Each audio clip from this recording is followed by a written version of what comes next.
Welcome, everyone. Call me Leviathan. This episode will be a deep discussion on the topics of depression, trauma, gender, and hope. And this discussion will be taking place with one of my good friends, Francis. Francis is an incredibly talented artist, writer, and actor, but they also have one of the most tragic and difficult stories out of anyone I've ever met in my entire life. Today, we get a glimpse of Francis's perspective and see what we can learn from people who have had similar experiences as they have. So, I will just go ahead and get started. So, go ahead and, I guess, introduce yourself. Just say Hi, my name is Francis. I use they, them pronouns, and I am an actor and writer and artist. That's for sure. That's what I was going to say, right? So, okay, so we're going to go ahead and get started with just kind of your general story. So, Okay. Where did you grow up? Sort of walk us through this.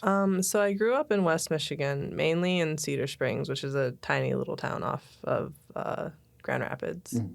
So growing up in Cedar Springs, what kind of lessons were you taught as a kid? What values were you sort of instilled with? I'd say that I got a lot of values instilled in me from my theater teacher, H. Yeah, that's a yeah. huge one, yeah. Yeah, he Yep. taught me a lot. It's hard to even sort of... Articulate it? Yeah, because it's just it's like asking how much walking affects your life. Like when it's something that's just part of your life, it's like, oh, this is... Yeah. So what exactly is it about theater, and how has H and theater had such an impact on your life? Because it's kind of the thing that gives you life. And Yeah. Well, it's definitely influenced how I view my relationships and how I view sort of my role in society, because, H always said that if you're a ditch digger, to make sure you dig those ditches well. No matter what your role in society is, someone has to dig the ditches, someone has to gaff the stage, or someone has to, just do all the little tiny things that no one else really thinks about. So now, that's something I brought with me into my life, where if I have such a small task, I'm like, okay, well, someone has to do it. And he also taught me, early is on time is late is unacceptable, which has changed my entire life. I'm almost never late for anything ever. Yeah. And you said regarding that's a pretty profound thing to say, because I agree with the whole everyone has to do their thing for society. Do you feel like yours is acting, or maybe you're not sure yet? I'm not entirely sure. I would like to say it's acting, because that's where my passion is. I would also like to say it's in writing, because that's where my secondary passion is. Yeah. But so far, my role in the world has been influencing the lives of children that I work with, either substitute teaching or working in daycares or working in the church nursery when I still went to church. I've just, or camp, especially camp. I work a lot at camps. Right, yeah. So, and later we're going to actually get into some of the stuff with kids, because I know that they're a big thing that just gives you hope, Yeah, right? So it's a huge factor. So how do you feel about your entire family as a whole? Do you feel like family and human connection can help weather impossible storms? And what does it take for your family to do that? I would like to say that family is crucial for weathering impossible storms, but unfortunately, since coming out as non-binary, I've had sort of a different experience where I've had a lot of support, and I've also had a lot of transphobia coming at me, where, I was sort of raised to believe that family is through thick and thin. We treat each other with the utmost respect. And it's been very tragic, I think, coming out as non-binary and as a lesbian, to see that those lines aren't as solidly drawn as I had thought that they were, and the people who I thought would respect that idea of kinship and we are family through and through, they're sort of turning their back on me. Yeah, there's almost a sense of betrayal, because you would expect some of the respect to be there, especially as you age into adulthood, right? Because when you're really young, that's a completely different topic and a different thing. But when you hit the age of 18, 19, 20, if there isn't sort of that respect, your parents, at least my belief, is that parents are sort of supposed to start weaning their kids off a little bit and be like, okay, you're an adult now. Whatever you believe, or however you're going to how you're going to fit into the world, that's up to you. And when you don't sort of get that respect from family, it can be challenging, Yeah, definitely, especially when family is such a big part of my life. And I've talked a lot with my aunt about how it's very tragic to see people's true colors sort of come through, and I felt secure before I came out, and now I'm just like, oh, okay, kind of lost some of those meaningful connections I thought I had. Yeah, no, for sure.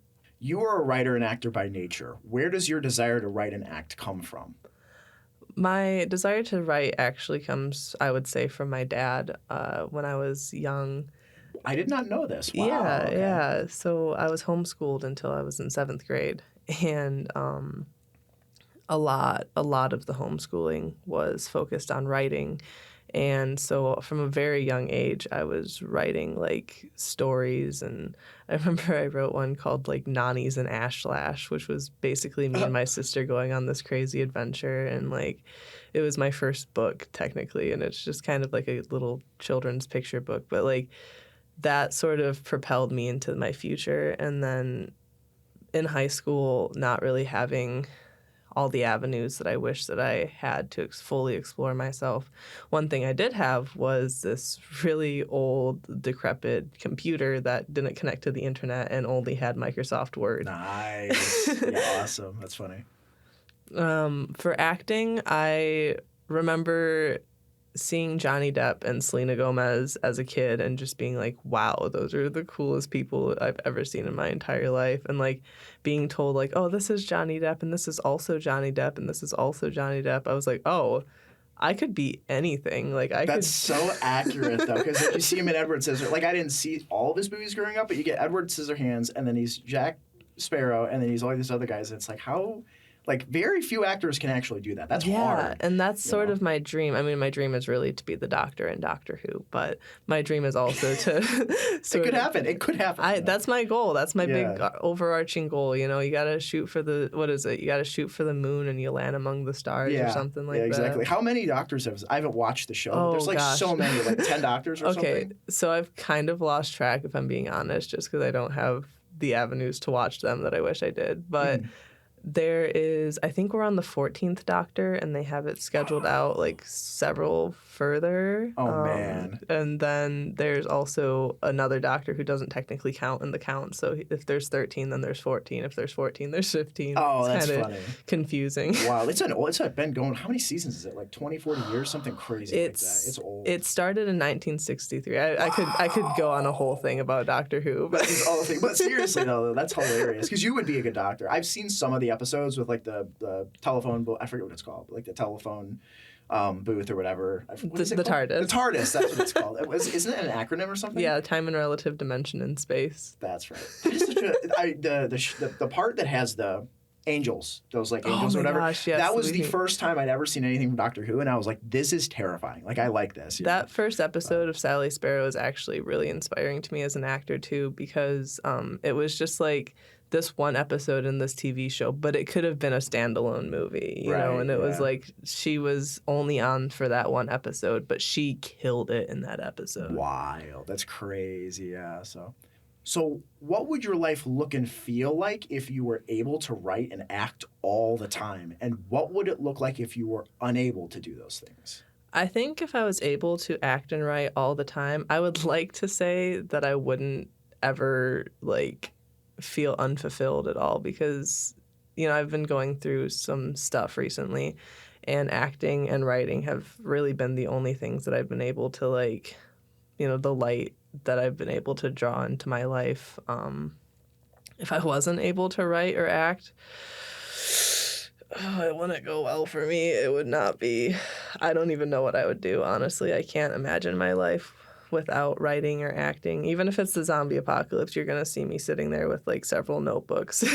Even if no one read it, like in the zombie apocalypse, just because there's something about, like, because I'm a creative person. We're both creative people. And like it's like if you can't create in your medium, it just feels soul crushing.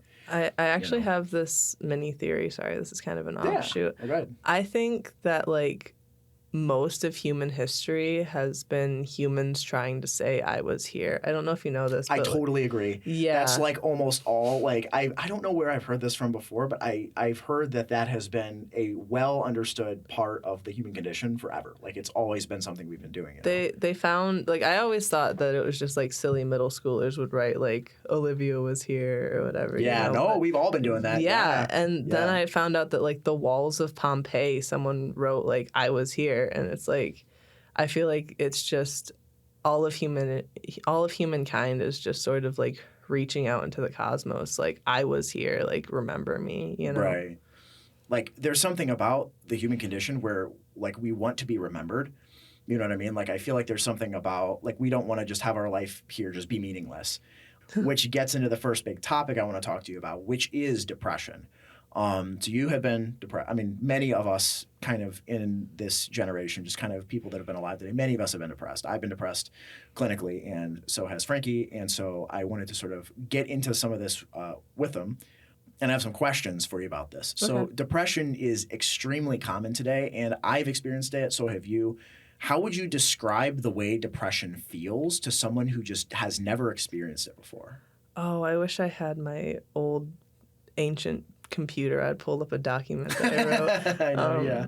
I used to write like every day in this document called Depression Is, and it would be like, depression is sitting at a lunch table with your best friends and not wanting to be alive. Like, depression Wow. is doing the thing you've always wanted to do and it just feels like nothing. Depression is crying and you don't even know why. Depression is being with like your cat, the light of your life, or you know, like your children, your partner, your siblings, whoever's most important to you, and just like it's just not there, you know? Yeah, like you can be doing the things that should make you happy, but they just don't. My experience with depression, I was, I think, a freshman in college, and I was actually so scared to get a real job because of how I grew up and how I was sheltered and stuff.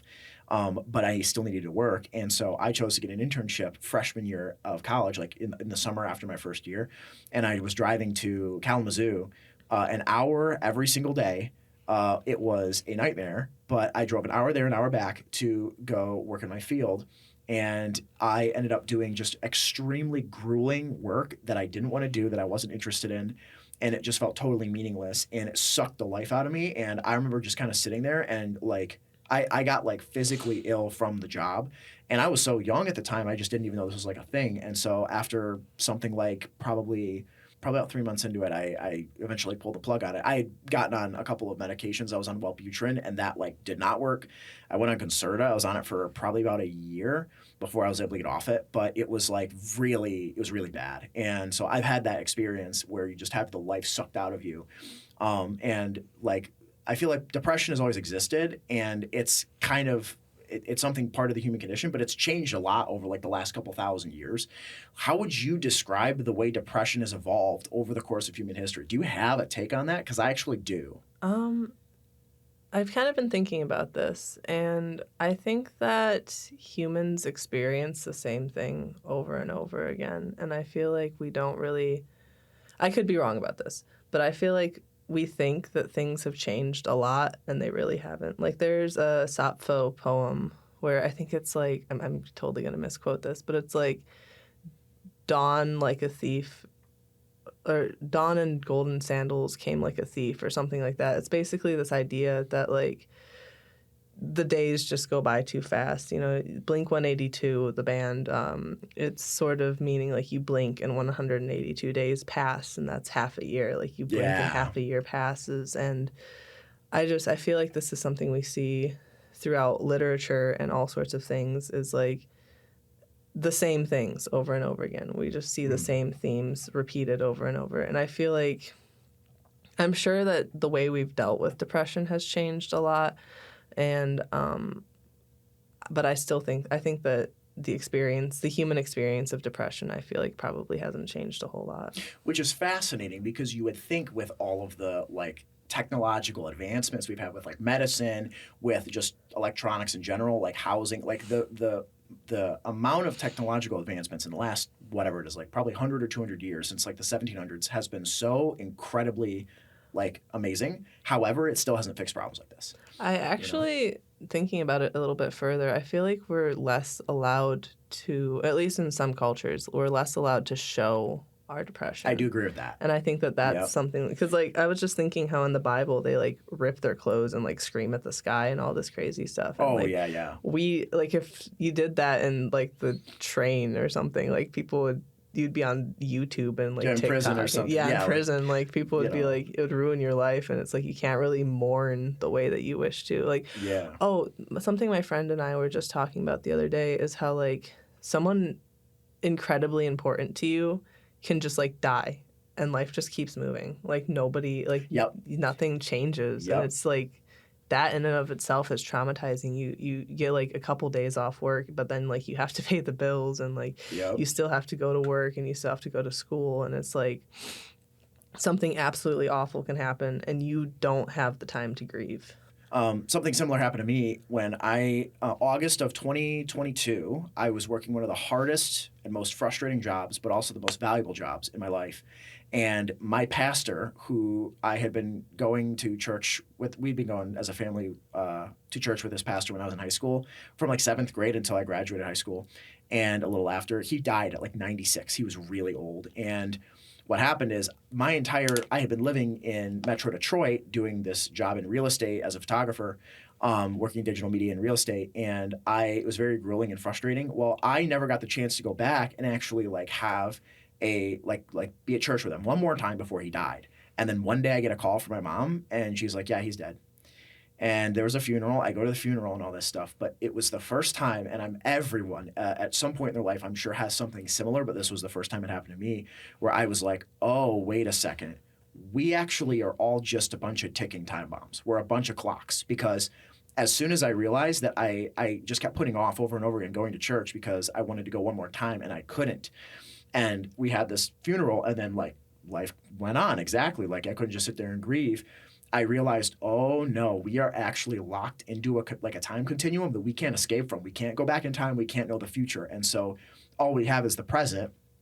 And also all we can do is just kind of like do, in some sense, like there's no point in just wasting time doing things we hate because it's not so much that we're just going to die anyway, but there's just no point in like just being frustrated and pissed off with life when like we're just ticking time bombs. Like we should go do stuff that we actually enjoy doing rather than just being frustrated all the time. There's a song called Time Trades by Jeffrey Lewis. I was just thinking about this. And it's like time is going to take so much away. Basically, like you should go out and do stuff anyway because that time's going to be gone anyway. Exactly. How do you think depression informs and affects our entire society? Ooh, a sociological question, my favorite. That's why you're here, yeah. I think that the young feel very isolated because they aren't really taken seriously. I completely agree. I think the middle-aged feel isolated because they are the ones who are supposed to have all their stuff together. Mm-hmm. And I think the elderly are isolated because, unfortunately, due to like ageism and all sorts of other stuff, people kind of neglect the elderly. Mm-hmm. So I feel like depression isolates everyone in their own way, unfortunately. Yeah. I definitely agree that the young people are struggling specifically with things like social interactions, right? Because we kind of all grew up on phones.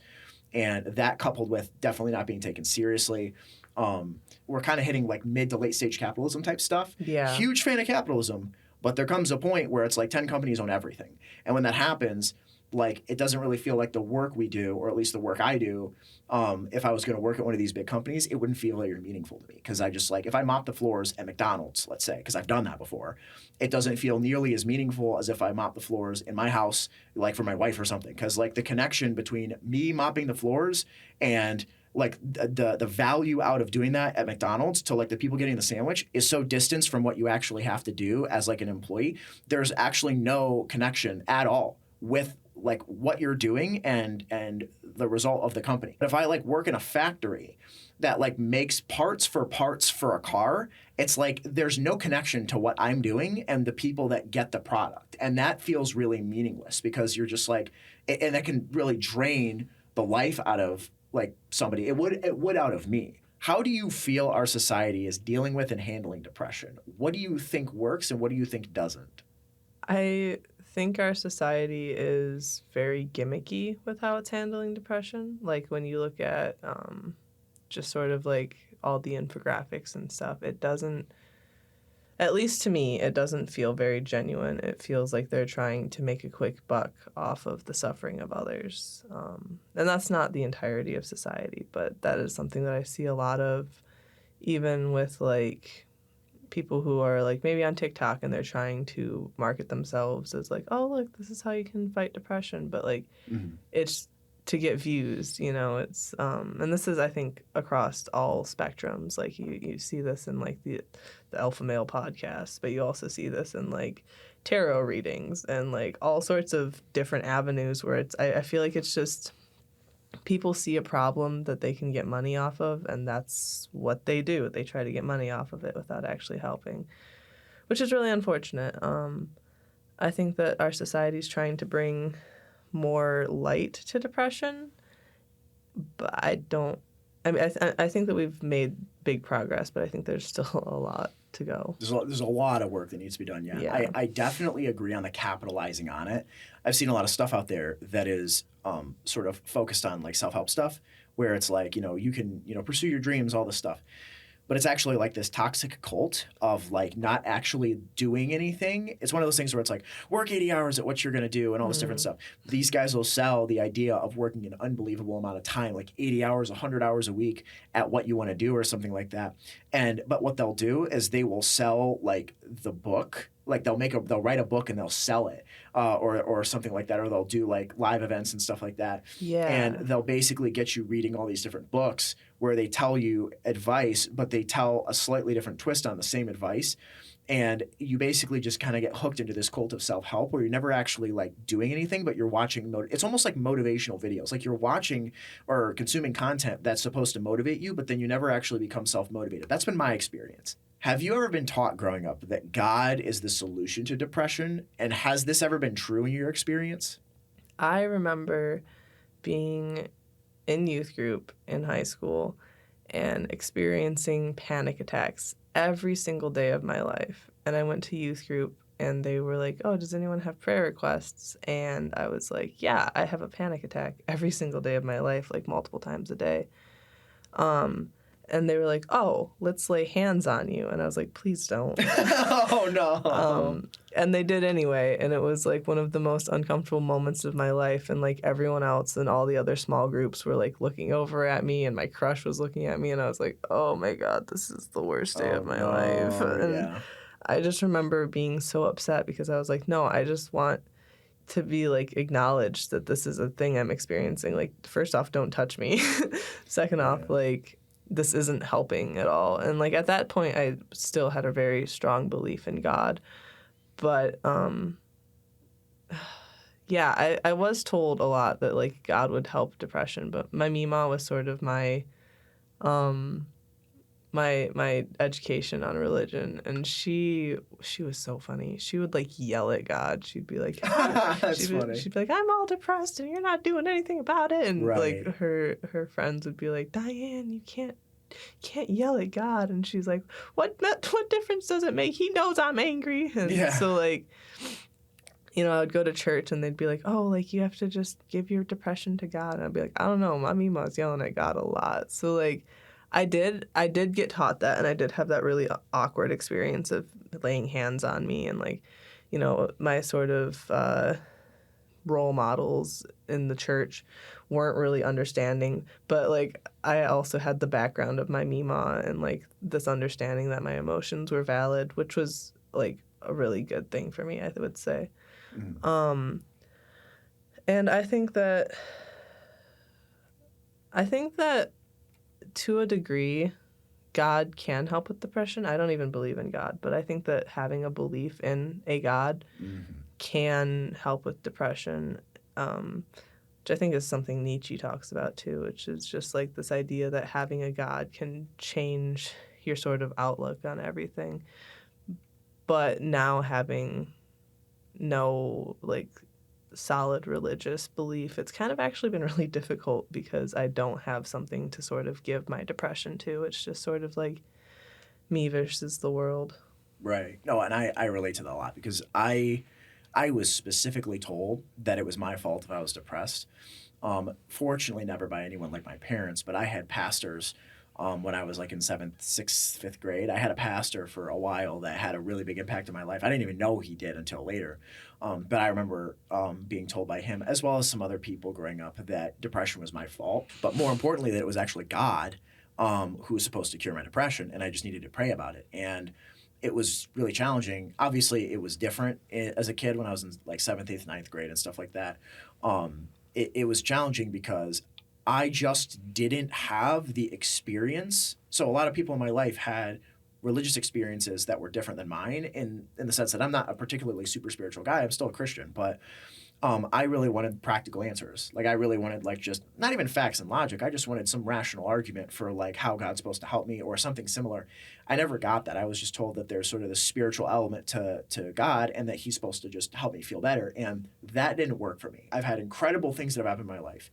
And I have chosen to say, and I have the belief system because I want to have a belief system. God was a factor in it. However, personally, I think it's a very naive assumption that depression is just something God can just fix. Like we would just go to God and say, like, okay, God, like, okay, why am I depressed? Okay, it should be gone now. Bye bye. Like, like I said, we both said before, there's so many. There's like environmental factors. There's familial reasons. There's like what are they called? Hormonal and sort of biochemical reasons why we can be depressed. So it's challenging to just like, at least for me, to just cast it all in such a way. Growing up, I was sort of told that God would solve all my problems. And I know you certainly can attest to this. That just wasn't remotely my experience. That doesn't mean that he wasn't there in the sense that I believe he's there and want to believe and choose to believe he's there by looking at the universe in a way that is sort of a very mystical way and saying, hey, man, this is a crazy cool thing that we get to be here and be conscious and understand the world. So I choose to believe that that's a God that has created us so that we can do this. But it is a decision that's made. And that decision is made through a 100% through a belief system, because you can have all the evidence in the world, but there's still that little bridge, that gap between, is this 100% fact and is it not? And it's like, I definitely haven't like met Jesus. I didn't like shake his hand.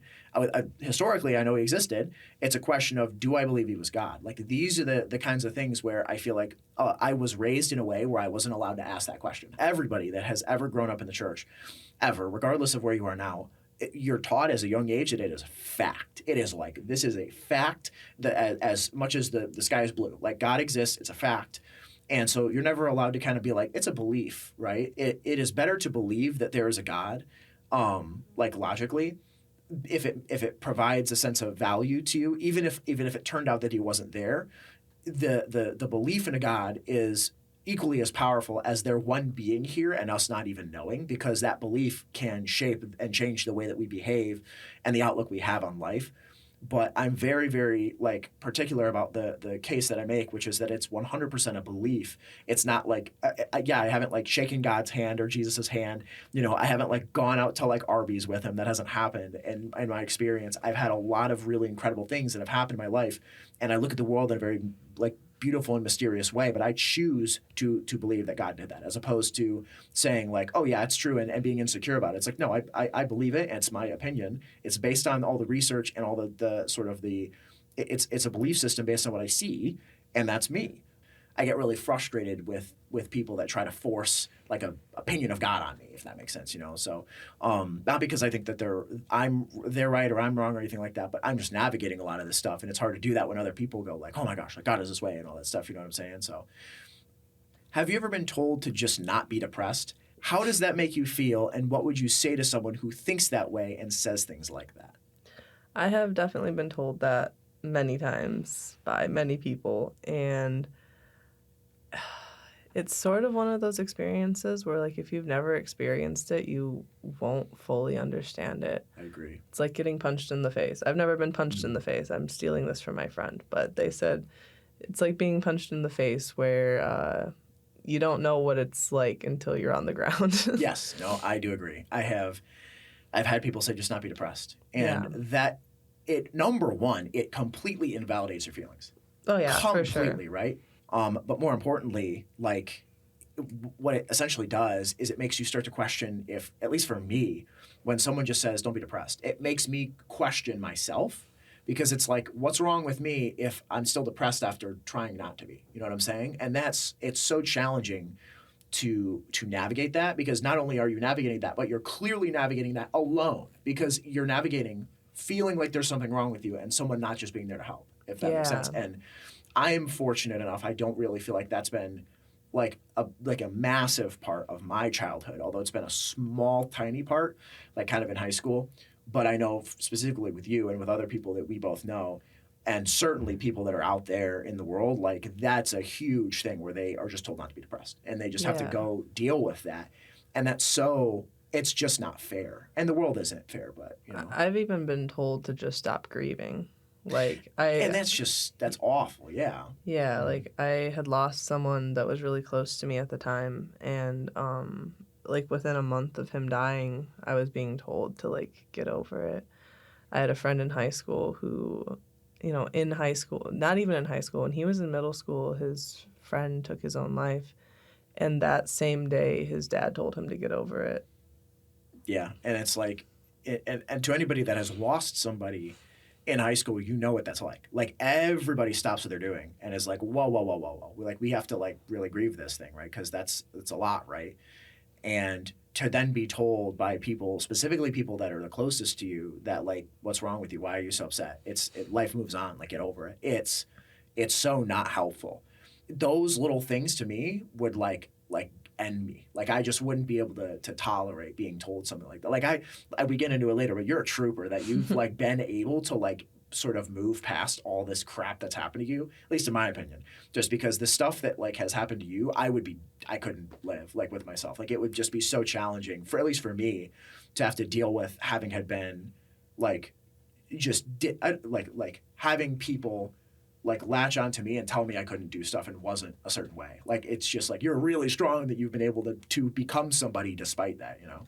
So I don't know if you feel that way, but I see that in you. That's me. It doesn't feel that way, but I keep being told that like I need to be easier on myself, which I feel like that also, connects back to the depression conversation where it's like, depression sort of makes you feel like you're less than you are. Yes. No, I completely, I agree. So we'll go ahead and move into our next topic as we're sort of talking about a lot of crap that happens to you. We're going to get into trauma.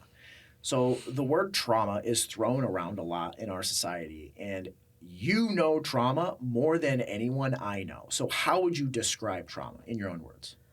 Ooh, good question. I'd say trauma is anything that shatters your world.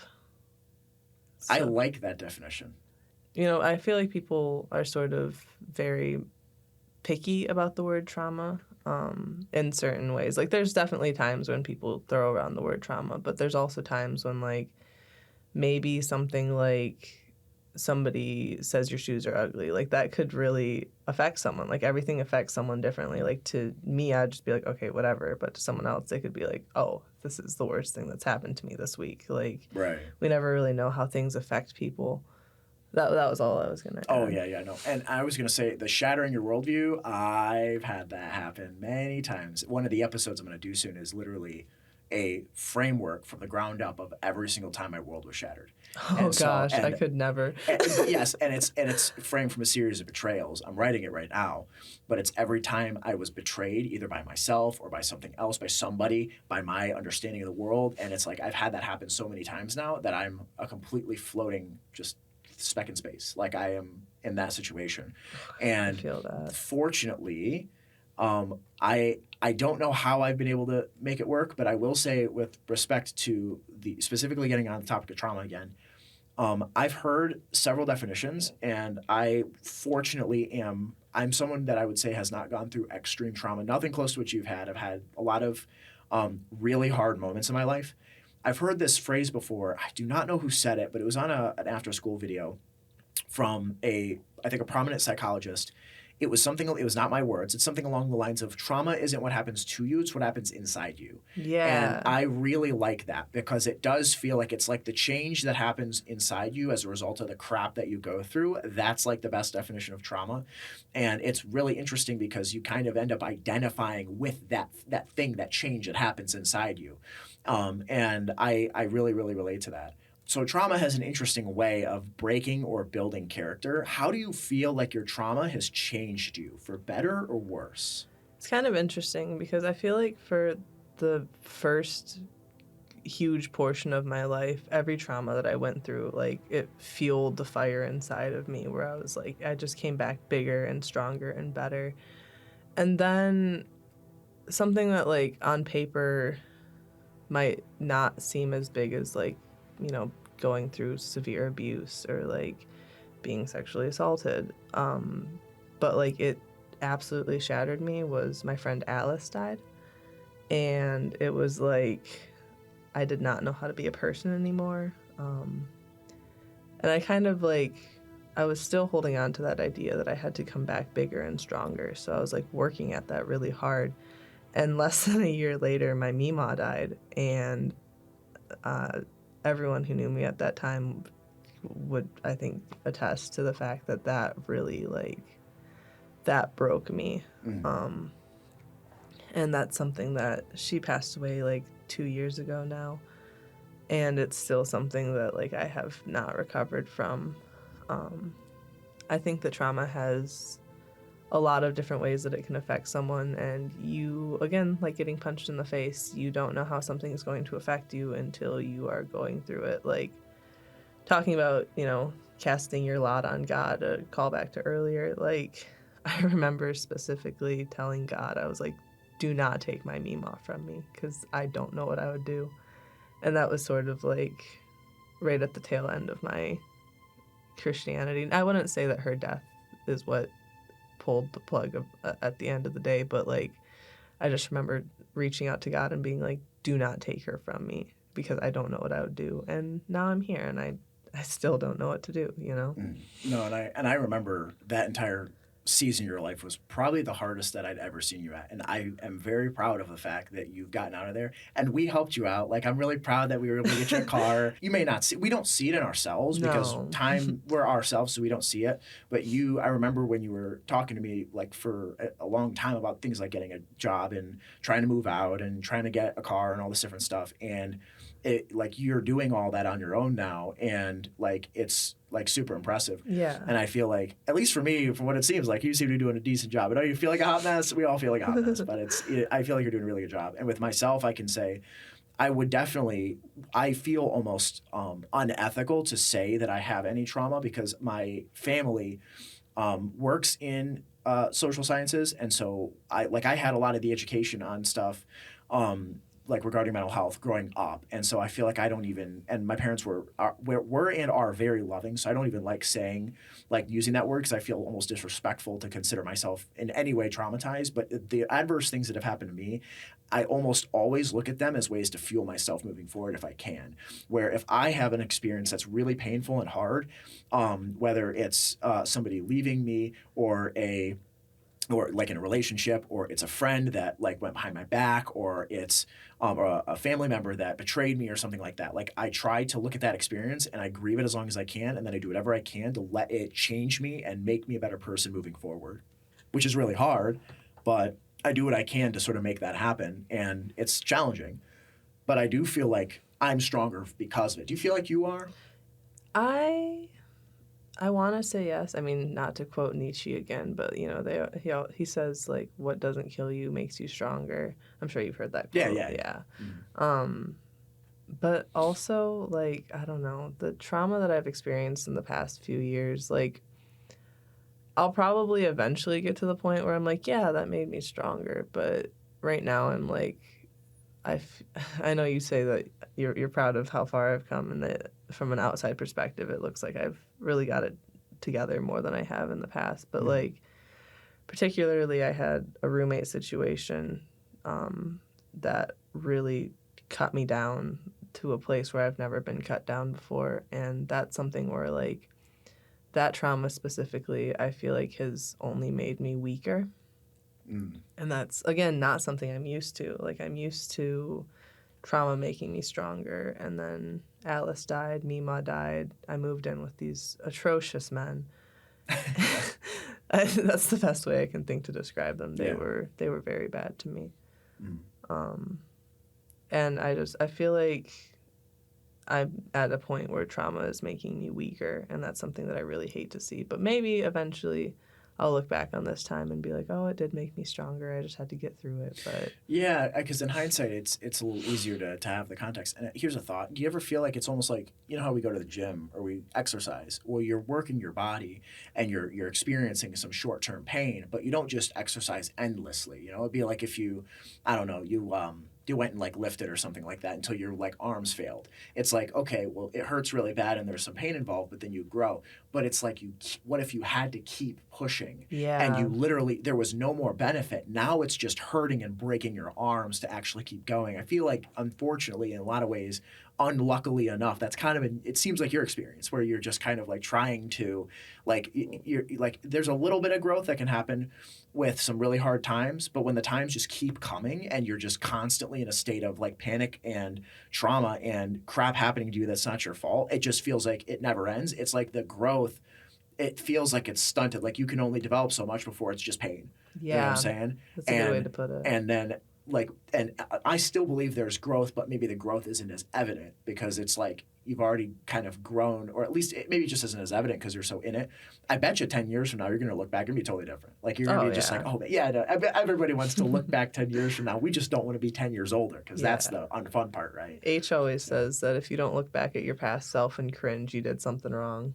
I agree. And I'm going to do that with this. You know, whenever I look back at old episodes, I'm just going to be like, this is, you know, and that's just how it goes with our field specifically because we're creative people. What do you think and how do you feel about the people who have harmed you in your life? Do you believe their harmful behavior was learned or taught, and do you believe that they were aware of it? Ooh, good question. I think there's layers to this one.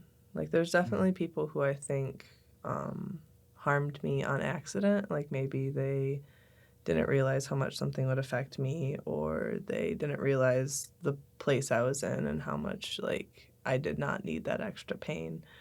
But then there's also some people, like those atrocious men, where I don't even really care at this point if it was learned or taught. They were being very intentional with what they were doing. They were very aware of what they were doing to me, and I don't feel any kind thoughts for them, which is kind of new for me. I'm typically the person who's like, oh, well, maybe this happened or maybe that. No. With these guys and everything that they did to me, I'm just like, they knew what they were doing and they harmed me a lot, and I'm never going to forgive them for that. Do you feel like people that do that stuff and they know what they're doing, when it's like wrong and it's evil, do you ever feel like some people, and maybe you don't care, and that's perfectly legit to not care, do you ever feel like people become that way because that happens to them? I have wondered that. One of the guys I happen to know, he had a very like loving upbringing, and limited trauma, and he still ended up being like a terrible person. Oh, no. He's definitely the least bad of the two, but you know, he doesn't really have a reason to act the way that he does. He just makes that conscious decision to treat people the way he does. The other guy never opened up to me enough and didn't open up to anyone I know enough for me to know why he acts the way he does. So it's hard for me to tell. But I do kind of wonder, just because in my experience, I feel like it at the end of the day, maybe it doesn't matter, but I do want to know how monsters are created, because I feel like that's my big thing, because I want to know. I'm extremely insecure that I become somebody like that goes out and hurts people, or that I don't understand people, which is this is my whole point of living, is I want to understand people. Like that's just it. And so I want to know how people tick, because I want to know how monsters get created. I don't want to be somebody where, you know, in the future, I hurt people and I take advantage of people. I doubt that would happen to me if I'm aware, but I would like to know if I'm in a friendship or relationship with somebody that is on the track to do that. It's just kind of a sensitivity I have as a person, but I think about that stuff a lot, and I don't like, it's hard. And that too, if you know how monsters are created, you might be able to identify them in the future, because you don't want to have a Yeah. situation where like you literally, like I guarantee you for the rest of your life, you will never interact with somebody that acts like these guys did on day Oh, one, yeah, so no. The one guy, he has very specific behaviors that I have now been able to notice in other people, and it immediately makes me not trust them. I mean, it immediately makes me go, okay, you're that kind of guy. And so it's something that it's definitely something that I've learned to avoid. it's fortunate at least because like that's never going to happen to you again, like in the sense that you've learned like that kind of person, like if there's a person like that in your life that has like a certain behavioral thing, you're like, nope. I don't know if you have that. I have that where I yeah, I do to a certain extent, but I think the tragic part about monsters is they come in a lot of different shapes. there are different ways to like hurt people, and Yeah. some people do that maybe emotionally, some people financially, some people are other ways, right, physically. And my experience is that I've been betrayed, that's kind of the theme of my experience. And through that betrayal, like if I'm in a relationship or know somebody or notice somebody that seems manipulative or coercive or something like that, I'm out of that boy in 10 seconds. I'm gone because I don't want to be in a relationship with somebody that is going to take advantage of me and then betray me.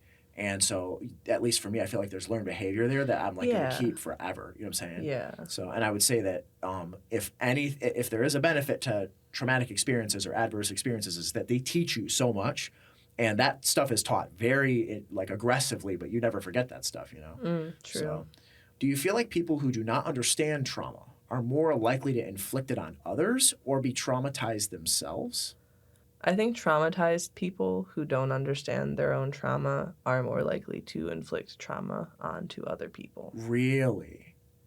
if they don't understand their trauma. Like, I mean, like they don't know that. Like, if someone hurt them and they weren't aware that that thing hurt them, I think they're more likely to not know that's a bad thing and go out and implement it to other people. But I don't know. Right. It's completely like person by person. But from what I've seen, I'm thinking specifically with parents, parents who experienced abuse growing up and never acknowledged that what they experienced with it was abuse. They're going to go and say, well, that's how you be a parent. And they're going to carry that on another generation. While, like, my Mima kind of framed it as, like, sometimes parents will go, well, I don't beat my children, so I'm fine.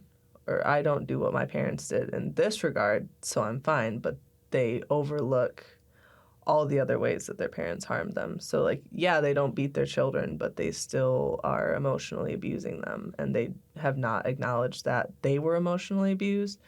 So it's like impossible for them to acknowledge that they're being emotionally abusive because they're just like, this is just what I do. I would say that in my experience, I have historically seen that where if you have a traumatic abuser take advantage of somebody that is like a like a kid or something like that, and then that kid grows up, they will still, like, if they don't understand their trauma, if they don't process it out, there is a likelihood for it to repeat. It's kind of my thing. This is one of the reasons why any of the, like, I have like, how many friends now that are all with therapists? You guys are all awesome because you got therapists. My wife has one. And a couple of our other friends have one. I don't have one, but I feel like I don't need one, which is okay. I think everyone needs a therapist. I've heard that before too. Yeah, no, I agree. It's funny. My mom's a therapist, so I have her, but I do feel like everybody needs one because if your therapist is like, we're not therapists, so we're not pretending for a second we are, but if you have one, they can help break down the traumas and experiences you've had, which is so important. So that, like, obviously, like if something happens to you that's really awful, you're able to process it and break it down and understand it and let it sort of rest and then be able to do something with it to move on and to grow it and be stronger despite it. So with the whole depression and trauma stuff, this is like pretty serious stuff, but I want to pick your brain on how we can try to be hopeful because that's actually the whole point of this entire series is Leviathan's Deep, at least for me, is to try to build meaningful connections with the world and the people out there that are going through what we're going through, and to have deep, meaningful connections. That's what I want to do. So while you're here, I have a couple questions regarding how to navigate all this crap despite everything. Hindsight's 2020, and you're becoming increasingly resilient. At least I think you are. If someone out there was going through the same things that you've been through while growing up, what advice would you give for them regarding their situation and what they should do? That's hard. It Let is. me think through. Mm. I don't know how to say this without sounding like every cliche in the world, Mm. but genuinely keep pushing through. Don't give up. As a 23-year-old, I'm not that old, but my friend passed away when she was 20. And every single year, I look back at the things that I experienced that were good, and I can't help but think how she isn't going to experience those things. Like not every Thursday. I have started going to an event called Trans Night, which is where just a bunch of trans people meet up at a bar and they hang out, and it's a great time. And it was in the area where my friend was living when she passed away, but she died when she was 20. She never got to be 21, so I'm at Trans Night, and I'm like, she should be here, you know? I tried to kill myself when I was 16, and looking back at that now, it is so unbelievably tragic to think that I could have ended my life so early. And you could sit there and you could look at my life in the perspective of, if I had died at 16, then I wouldn't have had to deal with Alice's death or my Mima's death. But I more so am taking it in the direction of, if I had died at 16, I would have never met you. I would have never met Leviathan here or his wife. I would have never met some of my best friends. I would have never gone to Trans Night.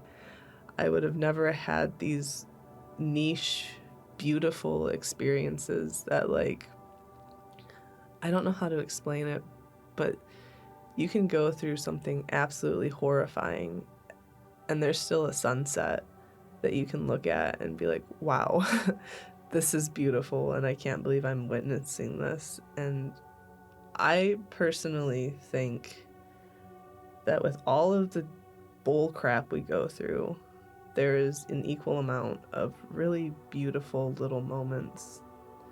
Even if it seems small, like they can just, it's life-changing, really. Like my friend and I, he had bought some meat that went bad, and instead of throwing it out, he wanted to feed it to the deer. So I'm like running out into the woods with like handfuls of bacon, like throwing it at the trees, and it was like such a silly little experience. But like, if I had died at 16, I would have never thrown bacon at trees. It's life changing, Yeah. And you have to have the, not just those moments, but the ability.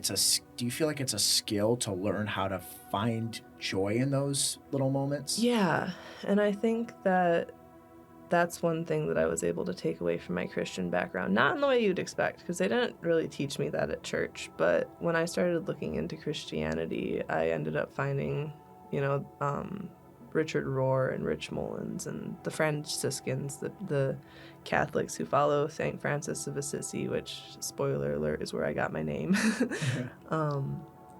And they sort of have this idea, the Franciscans have this idea that the world is the first Bible. So in that time, I started to really look at the world as God's word, as something bigger and beautiful than this weird book with all of these horrifying things in it. It was like, God wrote the Bible of earth first. And now I don't believe in God or the Bible, but I still hold on to this belief that the world means something. And every little interaction, even if it's like a cat on your lap and purring and you're like, oh my gosh, there's a cat on my lap. Like, just these really small moments, like, they mean something and they were built for something. And I think it is definitely a skill to sort of realize those moments. And it's definitely a skill that I think I could probably get better at.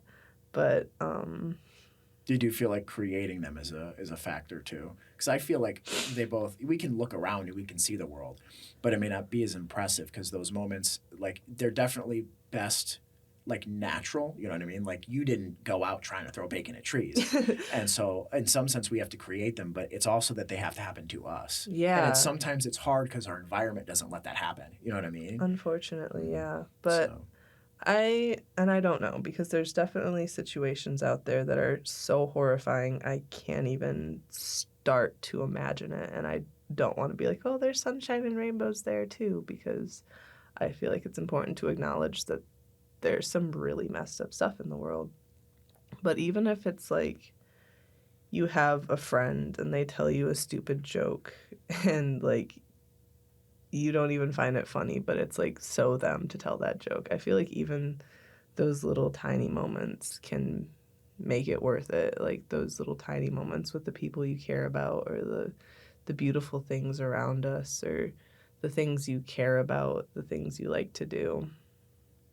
I've been talking about this with Frankie before, but I had said that it's really hard, but you have to find joy in like the little things that you like to do. And if you don't like to do things, or you just feel it's like you just can't even get out of bed, it's so hard.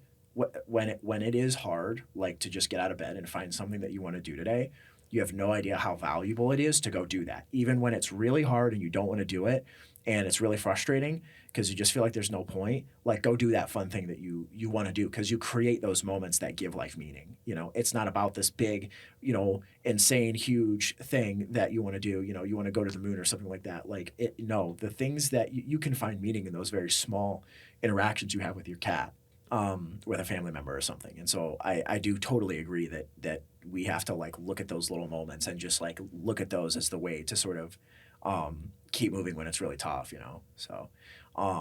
So your experience with young kids has always been amazing, and it's one of the highlights of your life.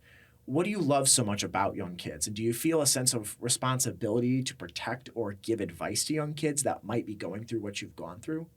I definitely feel a responsibility to protect and give advice, and that's something that can be really hard sometimes because there are situations that I can't do anything about.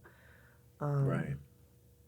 In terms of like why I love it so much, I feel like it's an entirely different view on the world. Like we were just talking about those little moments. I feel like kids are experiencing those little moments every single second of every single day. Yeah.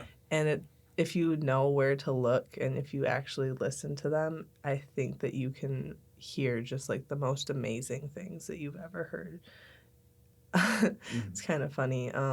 My little brother, he has such a way with words, but he gets kind of sidetracked sometimes. One time I got high and he was like talking to me, and I realized that like he's an absolute genius. I just wasn't paying enough attention. That's funny. Like he would set up a joke that didn't have a conclusion for like a solid 10 minutes, but when Oh he my got that gosh. conclusion, it was so funny. And if I was sober, and if I was like worried about like work and school and all of that, I would just be like, yeah, yeah, okay, buddy, okay. And unfortunately, I would have missed that hilarious joke he set up. Or like, he can sit there and ramble about Minecraft for so long, and I unfortunately, more times than I should, sort of tune out. But what I don't realize is that he's exploring this entire new world that means so much to him. And he's learning how to code. And he like makes me these levels that are like way too hard. I don't think he realizes I'm bad at video games. It's funny. But he's so passionate about it. And like if I just dismissed it or didn't pay enough attention, I would miss so much of that.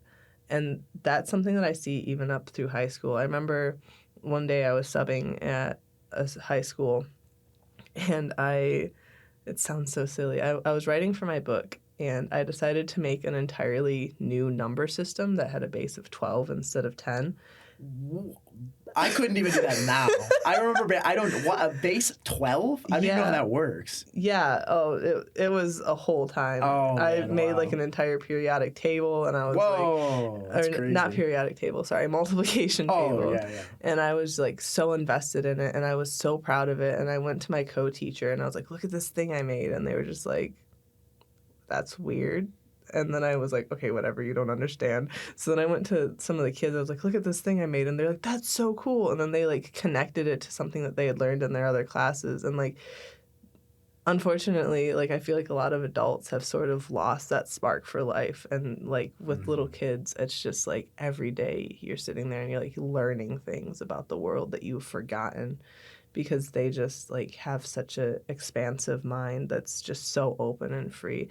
And I love to hear about it. I love to hear what their little brains come up with. Like my cousin came up to me with a lump of clay and was like, make this dinosaur. And he said like some dinosaur name that I've never heard in my entire life. And I was like, buddy, I don't know how to tell you this, but I have no idea what you're talking about. And he's like, you have no idea what I'm talking about? And it's just like, he was so invested in this little dinosaur clay that he didn't even like think about like, oh, well, what if they don't know about it? Or like, what if this or what if that? Like, he was just like, I want a clay dinosaur. Yeah. And I love that aspect of children where it's just so free spirited, you know? It's so open. Yeah. I do agree. Yeah. Oh, so we're going to say something else. And that's definitely something that I want to protect. And especially in camp, it's something that I was able to, I think, do, where there was kids who the other counselors, oh wait, I'm going to restart that, I think. I know at camp I had a co-counselor who just didn't understand why the kids liked me better than her.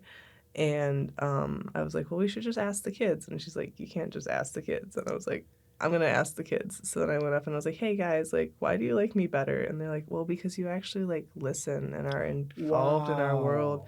And I went back and I told my co-counselor, and she's like, okay, whatever. And just, like, didn't even listen, and then was still mad that the kids liked me better. But it was, like, that's something that I want to protect in kids. It's just, like, that someone listens to them. I feel like that's something that a lot of kids just don't have, is they don't have anyone to listen to them. They don't have anyone who cares. You know, they're like, oh, okay, you made a number system with a base of 12. That's weird. But it's like, for the kid, that's such a, whatever they're focused on is such a big, beautiful thing, and they need the attention, and they just don't get it. I remember another camper that I had way back in the day. I went to her house one summer just to, like, visit her and her family. And her sister was like, did you know she was normal before she was in your cabin? And I was like, there's no way she was normal. I was like, this kid was not normal. And she was like, no, like, she was normal. And her mom was like, yeah, she was normal before your cabin. And then the kid herself was like, yeah, and so it's this kid and this kid and this kid. And I was like, what do I do to turn all of these kids into, like, just these little balls of energy that are just, like, way, like, outside of their class? Awesome. And I asked my camper this, and she was like, you actually listen, and you give us, like, an opportunity to be ourselves where we won't be judged, like. And so I definitely have that feeling where I want to protect children. And where is it? I definitely feel like that level of responsibility to protect young kids and, like, give advice to them, just because I feel like there's a lot of people who don't, you know? And I feel like when you hit adulthood, you lose the opportunity to, like, be that open. And I feel like there's a level of innocence. I don't want to say innocence as in, like, not knowing, but, like, when you're a kid, if, like, you have all these ideas and stuff like that, well, in the adult world, it is extraordinarily common for those things to be stomped out. And when you have, like, a kid or something like that, like, you just don't want to do that to a kid, because not only could it just destroy their whole childhood, but you also just don't know, like, how good an idea that could be or something like that. If a kid wants to just, like, just have an open mind about, like, being creatively, like, I want to go to the moon or something like that. Like, if the kid wants to do that, then, like, we should listen to them instead of just being like, oh, nope, you're stupid. You know what I mean? Like, you can just completely gut a kid and his entire worldview in 3 seconds by doing that. And I feel like, you know, I'm very much on the same boat where I feel like we need to be able to, like I've seen kids have their lives just like this. Yeah, I had a student once who, for me, he was an absolute angel. Like one of the best kids I've ever had in any of my time working with kids. And I've been working with kids for 11 years now. Um, and I remember going to my coworkers and they were like, "How do you get this kid to like work with you and be like such a good kid?" And I was like, "What do you mean? Like he's literally just perfect." and Yeah. and they were like, "No, he's not." And they were like showing me like they're telling me about how like he was a terrible kid at school and like at home and with any other daycare teacher, like just absolutely like was just causing hell, you know? And I was like, that's so weird. And he ended up getting kicked out of the program, unfortunately. I have a whole lot of thoughts about that. I don't think it was Oh, no. justified, but I won't get into all of that. And I went to his sister and I was like, why is he so nice to me? And she was like, because you're nice to him. And I just remember so many times talking to that kid and just being heartbroken where like he would defend his friend. Like he had a lot of friends in special ed, and he would see them get bullied, and he would like beat the kids up. And like, not saying I advocate for violence, but Or beating kids up. yeah, but his teachers were so not understanding, and there was times when he would get in trouble, and the kid who was bullying his friends wouldn't, and he would get so upset about it, and nobody would explain to him like, all right, well, here's an alternative way, or like nobody would take that time for him, and it was something that was very destroying to his psyche, and so he just started being a bad kid all the time everywhere because he didn't know what else to do. Like no matter how hard he tried, he was the naughty kid. Yeah. But it's like, how were you able to help him? Just by like listening? Yeah, honestly, it's it sounds silly to say, but it's really simple, or at least for me. Maybe it's just I have a lot of practice, but to just listen and be kind and be genuinely interested and to sort of take a second and go, okay, but why is this kid acting this way? Why is the kid acting the way that they are? And like sort of taking a outside perspective and realizing where that kid is at, because kids are just humans. And they're just humans that don't have the capacity yet to really understand what to do with themselves and their big emotions, which is part of why I love Mr. Rogers so much, is he just like acknowledges the importance of the emotions of children and how to deal with it. But like unfortunately that's something that a lot of people seem to neglect. Right, I agree. So, is there anything else you'd like to share for people that might be going through the things you've been through and are just like 5 or 10 steps behind in life? Ooh, gosh, there's a lot. I would say to not ever undervalue the importance of relationships. I know that through everything I went through, I would not have been able to get through it without the people in my life. People who I don't even necessarily remember their names anymore. In high school and middle school, they were just so instrumental, just having that connection and being able to be like, this is what I'm going through. I had a friend who ended up telling me that I was being emotionally abused, and I had been in that relationship for 3 years and was completely unaware. And as soon as my friend, my emotionally abusive friend, had cut me off from every other relationship in my life, and the friend who told me eventually that I was being abused was the one friend that I had reached out to, and her telling me that like broke the whole thing wide open, and that's how I was able to get out. But like the reason that emotionally and physically and really any kind of abusive people, the reason that they isolate people is just because those relationships are so important. And you really having solid relationships, or even just relationships where someone genuinely cares about you, can change the world. And I know for some people it can be really tempting to push those sort of things away because you're afraid to be hurt. And the hurt really sucks. I'm not going to say that it doesn't. I'm not going to say that it's not discouraging. But I think it's worth it to put yourself out there and try to make relationships and try to have valuable friendships and connections, because I don't even know how I would get through anything that I've gone through if I didn't have people in my corner. Yeah, and I totally agree, especially with when you're going through stuff, because going through stuff is hard. But when you go through stuff, even if the person that's like your best friend or something isn't going through it with you, they're still there to connect to. So you can go to that person and say, "Hey, man, this really messed up thing is happening to me, or happened at home or something," and that friend can be like, "Man, that sucks. I'm right here for you, buddy. I understand." Like having those meaningful, deep relationships, like it maybe doesn't fix all of the problems just like out the gate, but it makes the process of going through them, it's not that it makes it easier, but it's like there's some level of like camaraderie that you can still have despite everything, because you have that connection. It's like despite everything, despite how much like this sucks, whatever I'm going through, I still have my friends. I still Yeah. have them. Even if I can't fix my problems right now, whatever's going on, you still have your friends. And that's so valuable and vital. I don't think humans were ever meant to be alone. I totally agree. Like, and throughout all of human history, like, what did we do? Like, we foraged in like clans, because like one human by themselves dead. Like, I mean, Yeah. that's my. I mean, I'm not like a super like I'm not some crazy archaeologist guy, but I would say that like one human by themselves dead. Like that's all our human society has essentially done is massively overhaul the process of putting us all together. And now we've kind of globalized most countries, but it's like there are still areas of the world where it's not like that. But I mean, think how lonely everyone was during the shutdown of oh the my pandemic. gosh, yeah, that's a really good point. Yeah, because like, and I can't even fathom being in high school for that. Like Oh God, because we were in no. college, or I was in college.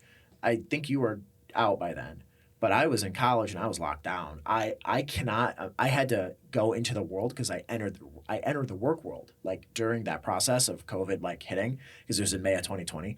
I can't fathom being like just a ninth grader, like, or a 10th grader. I can't Yeah. imagine what that would have been like. Those kids, like, I've been working with kids again for 11 years.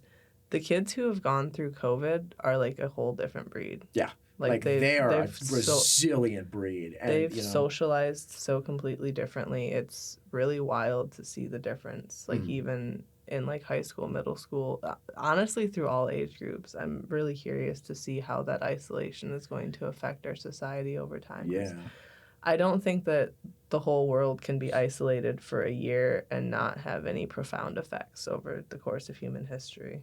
No, like I totally agree, because like if like there's gonna be a point. I've seen it too, especially like college students that are like freshmen and sophomores, like around this time, which is around that it would have been COVID that would have happened. I'm noticing like the nature of the socialization is just different, because like when you're, it is so hard to be a high school student staying at home, doing Zoom school, which you don't want to do, going between your class, like and it's like you're depressed because you're like the world is ending and why am I even doing this school crap, and it's like I can't, like there's not even any point in living or even doing any of this because we're all just gonna die anyway. Like I could see so many different outlooks that are so negative for these kids, and it's not their fault, and it's perfectly rational and reasonable back then. Like I cannot even imagine what that would have been like to just have to deal with that and stuff and the news and all that different stuff, and so like I do agree that like the people that have had to go through that stuff, like not only it's really hard to go try to meet people and make connections,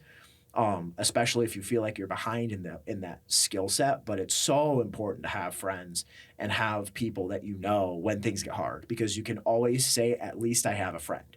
It's not that the friend has to do anything. It's not that the friend is responsible for your emotions necessarily. It's that they are there despite all of it. It's like, at least I can go, I don't know, to the movies with a friend, or I can go hang out and go on a walk or something like that. So, a big part of your story has been exploring your identity. So, currently, who are you? Well, I'm a non-binary lesbian. That's sort of the way I would describe it in terms of the LGBT community. But I'm more than my gender and my sexuality. I'm a writer and an actor, but I'm more than my art. I'm a sibling and a friend, but I'm more than my connection to others. I'm whimsical, I'm an educator, I'm a mentor, I'm a role model, I'm a lot of things. I'd like to answer with my goals and drive and passion, but these are all things I felt disconnected from recently. It's like I'm going through like a midlife crisis where everything I thought I knew about myself I'm now calling into question. Like, am I still homesick for the home I never had, or am I content with the people in my life and the roles they play? Am I a vagabond who travels from place to place without a home still, or is that something I've grown out of? Or will part of me always be that person who is couch surfing and eating by the kindness of others? Am I still that kid on the bus listening to pop punk on my MP3 player, just with a new way of expressing that? Have I outgrown all of the things I've ever been, or have I just changed the packaging? I used to identify as a Franciscan folk punk goblin. I thought that was like the That's perfect. funny. I thought that was like the perfect way to sum up like everything that I felt and Yeah. believed in, you know. Mm. But now I'm like, do I care about any of those things enough to still call myself that? I used to also call myself a vagabond, a ragamuffin, and a sojourner, just because I like the words. Sojourner, I like that word. Yeah, I think they're really good, fun words. Yeah. But now I'm like relatively stable in my life, and that doesn't quite feel right either. I feel like I've lost my sense of identity in my last living situation, where these two atrocious men who contribute nothing to society This is true. cut me down to a fraction of what I've ever been. I think at any other point in my life I'd have a very concise, well thought out answer to how I'd identify, but currently it's a very nebulous concept to me. Yeah, no. And I can say I relate in a lot of ways to that stuff, specifically with the feeling like you're not like sure who you are, like because you kind of feel like you lost a sense of yourself.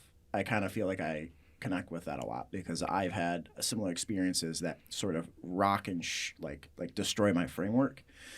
And when that happens, it's very challenging to like know where to even begin. You know what I'm saying? And I do feel like I connect pretty potently with that. Were there any conflicts with what you were taught and what you actually believed in yourself?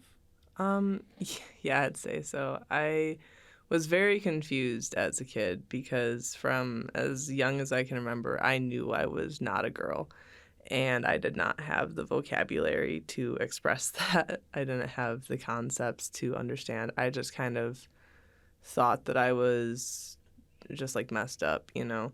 I remember my first like birthday party. It was just a bunch of girls and they were sitting around talking about boys and like playing with Barbie dolls, and I was like 5 and I felt so isolated because Really?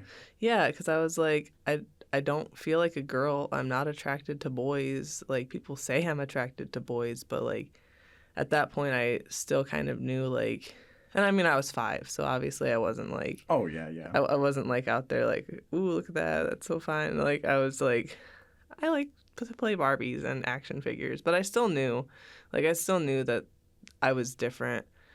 And I remember like it just caused me a lot of I guess just like disconnectedness, where I was being told this one thing about myself, but I felt completely different.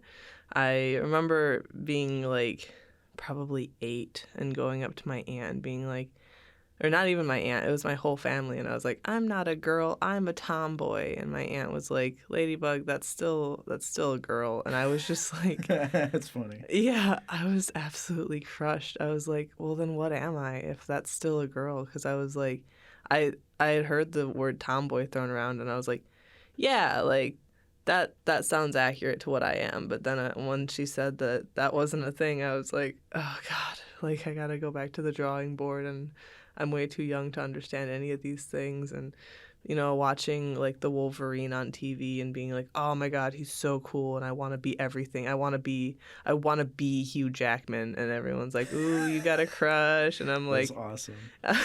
yeah. I think everybody has a crush on Hugh Jackman. Oh yeah, Oh, yeah. I'm sure everyone has a crush on Hugh Jackman. Maybe that was a bad example. Did you see the one that was? I think it was X-Men Origins Wolverine. Oh, I watched that so many times. Yeah, as a kid, it's funny because as I grew up, I found out that it was critically like a crapped on movie. I thought it was cool as a kid. I was like, dude, he gets his claws and he like jumps and hits a helicopter. I don't know. I thought it was really cool. Quick aside, I love watching things in the movie theater and not listening to what anyone has to say, because like I loved like Captain Marvel, and I loved Free Guy, and I loved what's the other one? Yeah. I love Evil Dead Rise, and like leaving the movie theater, I would like look up reviews, and everyone was just like crapping on it, and I was like, okay, well I liked it a lot. I liked it. So and I agree. Like critics, because I mean I'm very involved in film, and I would say like the critical consensus of stuff is like valuable, but like if you like something, it doesn't really matter what what it is. I just saw Saw X, and it's like the best Saw movie. And it like everybody agrees, even if you haven't seen the Saw films.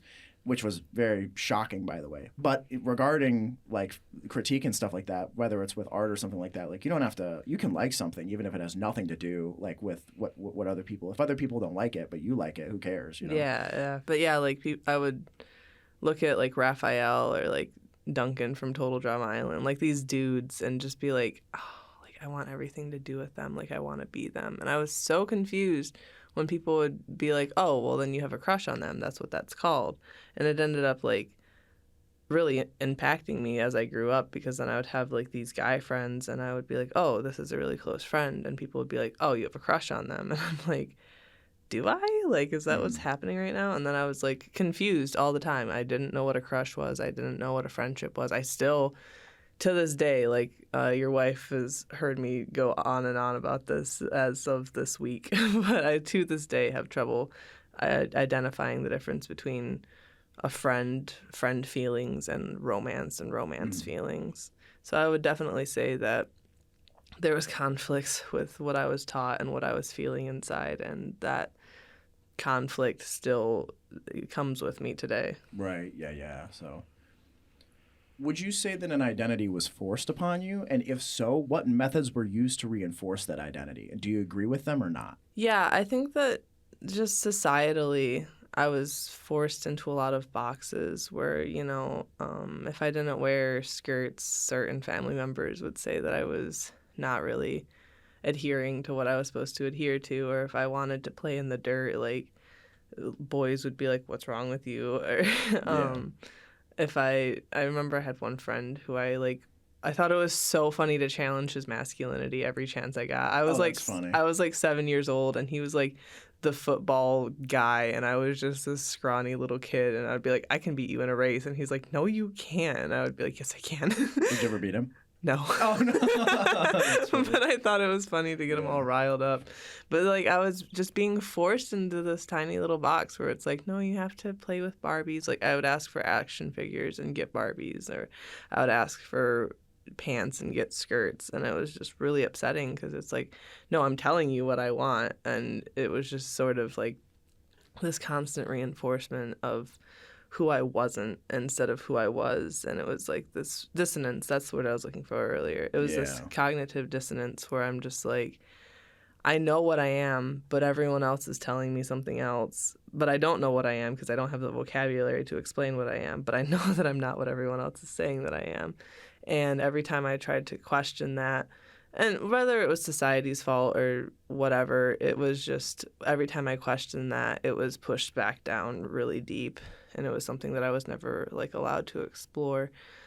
I think the methods were just sort of like, I don't know if shame's the right word, but just like, oh, well, why are you feeling that way? Oh, that's weird. Like just sort of judgment more than like I was fortunate to never experience any like physical abuse or any sort of like, I didn't have my action figures burned or anything. Like I didn't have any extreme cases of my gender being forced upon me, but there was still a lot of those little communication things where it was like, oh, I'm being weird right now. I'm not supposed to do this. There's something wrong with me. That was something I was experiencing in school and at church and with my interpersonal relationships. I don't think that the people were necessarily wrong for what they understood at the time, because it was like, like 2004 or 2012. Nobody was talking about trans things, and being gay was still like this not super accepted thing, and more accepted than it was in the past, but it was still not the super accepted thing. And yeah, I think that society played a big role in it. So I wouldn't necessarily say I agree or disagree with them. Like some of the people who had those moments where it was like they were reinforcing who I wasn't, like since I came out, they've been the most supportive people. So I definitely don't want to say that it was their fault at all. Right. Yeah, no, for sure. So you were taught that there was a God, and so was I. Do you believe the way you were taught this directly affects the way you perceive God now? And do you feel like if you'd been taught about God differently, perhaps more lovingly, you would have come to a different conclusion about God as an adult? Yeah, I would definitely say that it has affected how I view God now. I mean, I'm not a Christian, but I still hold on to some sort of belief, and I'm still trying to figure out what that is. But it's sort of hard when my framework for God has been put in this very like Christian mindset, and so I struggle to sort of conceptualize things beyond just like this mighty omnipotent God who's up in the clouds, like judging everything I do. I think if I had been taught a more open idea of what God was and what God could be, I think that it would definitely help me now as I'm trying to figure out and like explore these different religions and beliefs. Do you feel like you were taught about God in a way that was like he's a hateful God? Because in a lot of ways I had that. Like he just doesn't, like it's very black and white and stuff like that. Um, in church, I was definitely, I think, taught like this more hateful, spiteful, like brick and mortar type scary Brick and figure. mortar scary God. Yeah, That's funny. but my Mima, like I said earlier, she was just like, she would yell at God. She'd be like, "You are doing things that I do not agree with," and like would just get all up and upset about it. She would just get all like, she had no qualms telling God exactly how she felt, and when people would be like, "Diane, you can't talk to God like that," she'd be like, he knows what I'm feeling anyway." So like I was sort of taught from her this very loving, accepting, like almost someone who I could see in my family type Yeah. aspect of God, which I really appreciate her doing that because it definitely, I think, helped pull back on some of the religious. I've still experienced a lot of religious trauma, but I think if I hadn't had her teaching me about God in that way, it would have been a lot worse. Yeah. I definitely would say I was definitely inundated with a variety of different perspectives on God. They're similar, but one of them around the time I was like in 5th to 7th grade, I was inundated with the belief that there was a God that was very angry and he had a lot of wrath, and he wanted to, it's not that he wanted to take it out on us or anything, but like if we weren't behaving right, then the wrath of God was going to come down on us. And that really scared me, and that had a big impression on me. And in a lot of ways, I internalized a lot of stuff from that point in my life, because it's also right before you hit puberty and all that stuff. And so for me, I didn't really like that per se, but I also just assumed it was fact because it was kind of like how it was presented to me.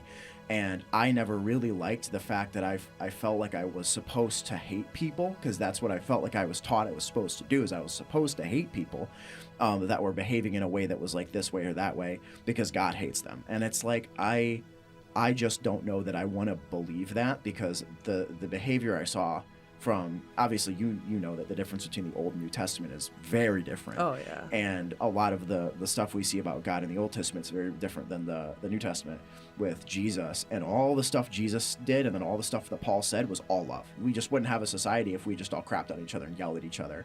I feel like as I aged, I decided I was going to like try to understand. It's not necessarily even about acceptance. It's more about just trying to understand people and be like, I want to know like why you do what you do, and I'm not going to sit here and judge you for it, because I would rather just love you and just everybody in the world than sit here and tell them that they're doing everything wrong, because that was my experience and I just didn't like that. Do you want to believe there's a God? I do want to believe that there's a God. I do too. Just because, maybe this is not very logical of me or whatever people might say, but I really struggle with this idea that death is just death, or that there's no one up there who cares, or like that there's no reason for the suffering. That was something, those concepts were something that really got me through a lot, despite me now not believing in God in the Christian way. Like when I was in high school, middle school, early college, I held on to those concepts of God so hardcore, where I was like, well, yeah, this person I love died, but I'll see them again. Or like, yeah. And there's comfort in that too, Yeah, there's comfort in that. And it's like, I don't know. I can't. Personally, with all of the losses I've had, I cannot cope with death without there being an idea of heaven. Like, I think that if I even tried to deconstruct this idea that I would see them again, I would be an absolute wreck. Like you were asking me earlier how I sort of got through some of those losses. It's this concept that I'll see them again, you know. In high school, like all of the trauma that I was going through, what got me through a lot of that was this idea that like there is a purpose, like there's some reason that I'm going through these things. Like it's not all just meaningless pain. Like there's a grander picture. There's something happening. This is just a part on the plot to get to the conclusion. And that's something that I don't know how I would be able to sort of cope with a lot of the things I've gone through if I didn't believe in some of that in some regards still. So, yeah, I would definitely say that I want to believe that there's a God, and I haven't really evaluated a whole lot of what I believe currently, but I struggle with the idea that there's nothing. I can't accept the idea that there's nothing. Whether that's true or not, it's just, for me personally, my ability to like cope with the nature of this world, I do want to believe that there's a God. Right. And I would say too, like I completely agree. And I don't know if you've heard this before, but I believe the human eye sees at 2 million frames per second. And it's in math. It's something along the lines of The perfect ratio or the golden the ratio. golden ratio, which is the 1.357 and then the spiral and the 11 and stuff like that. There are mathematical, because I'm a pretty analytical person.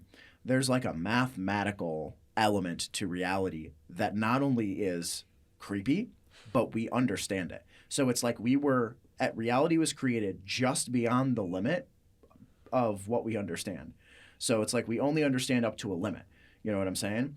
And for me, I feel like I'm one of those people that is a very, very, very strong believer in things like intelligent design to begin with, regardless of what you believe past that or anything like that. Like I see the world as a created thing, not a thing that just exploded randomly and happened. That's before me saying that I want to believe in a God. And then I want to believe in a God for the same reason, which is that I want to believe that there's a God because I feel like there's many ways that we can have meaning be discovered in life. And for the time being, right now, I'm trying to discover that for myself in the sense that I'm looking at my life and saying, what do I want to get at? Like, what do I want to extract out of life? But I feel like the idea that God created us, I want to believe that, of what it would mean if it wasn't true and how meaningless things would be. And I do agree with the unbelievable challenge that it would be to cope with what that would mean, if that makes sense. And it's sad too, because with everything that we understand about the world, we don't understand that stuff. And I wonder if that's by design. I'm not saying it is, but it's fascinating. You know, 100, 1,000, if we go that long, 1,000 years from now, I wonder if we will be that closer. Like, will we know things like quantum mechanics? Will we know where consciousness is in the brain? So like right now, we're still trying to figure that out. Will we know in a year from now, not a year, will we know 1,000 years from now where consciousness is? And can we just like grab it? Can we, and if we put consciousness on a flash drive, like, is that you? Like, that's the kind of stuff that's like 1,000 years from now that we can't even fathom. Will we know those answers? I don't know.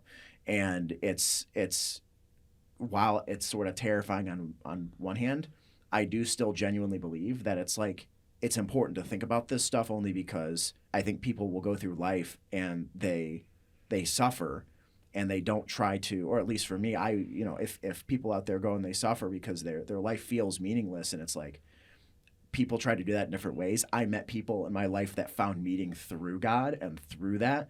But for me, that wasn't just enough for me, because I was like, if I'm just a tool for God to use and like that's it, but then I don't even understand exactly how that works, then like, and I don't fundamentally feel it the way that maybe they do. I want to have a meaning in life that I can instantiate for myself, that makes me feel like every day I get up in the morning, I do it for a reason that I understand. And so I would say that I still want to believe there's a God, but it's slightly separate from my meaning in life, because I want to be able to have a meaning in life that I affect, as opposed to someone reading the Bible and saying, this is your meaning in life, Leviathan. Like, I personally don't connect with that as much as if I go out and I say, I want to go have deep, meaningful conversations. I want to go out and change the world. And I want to do really creative things. Then that's me doing that. And that's me making my mark on the world, which gives me a sense of meaning and purpose. I want to believe in a God for the reasons that are more broad and cosmically existential, because I can't imagine coping with the idea that he wasn't there.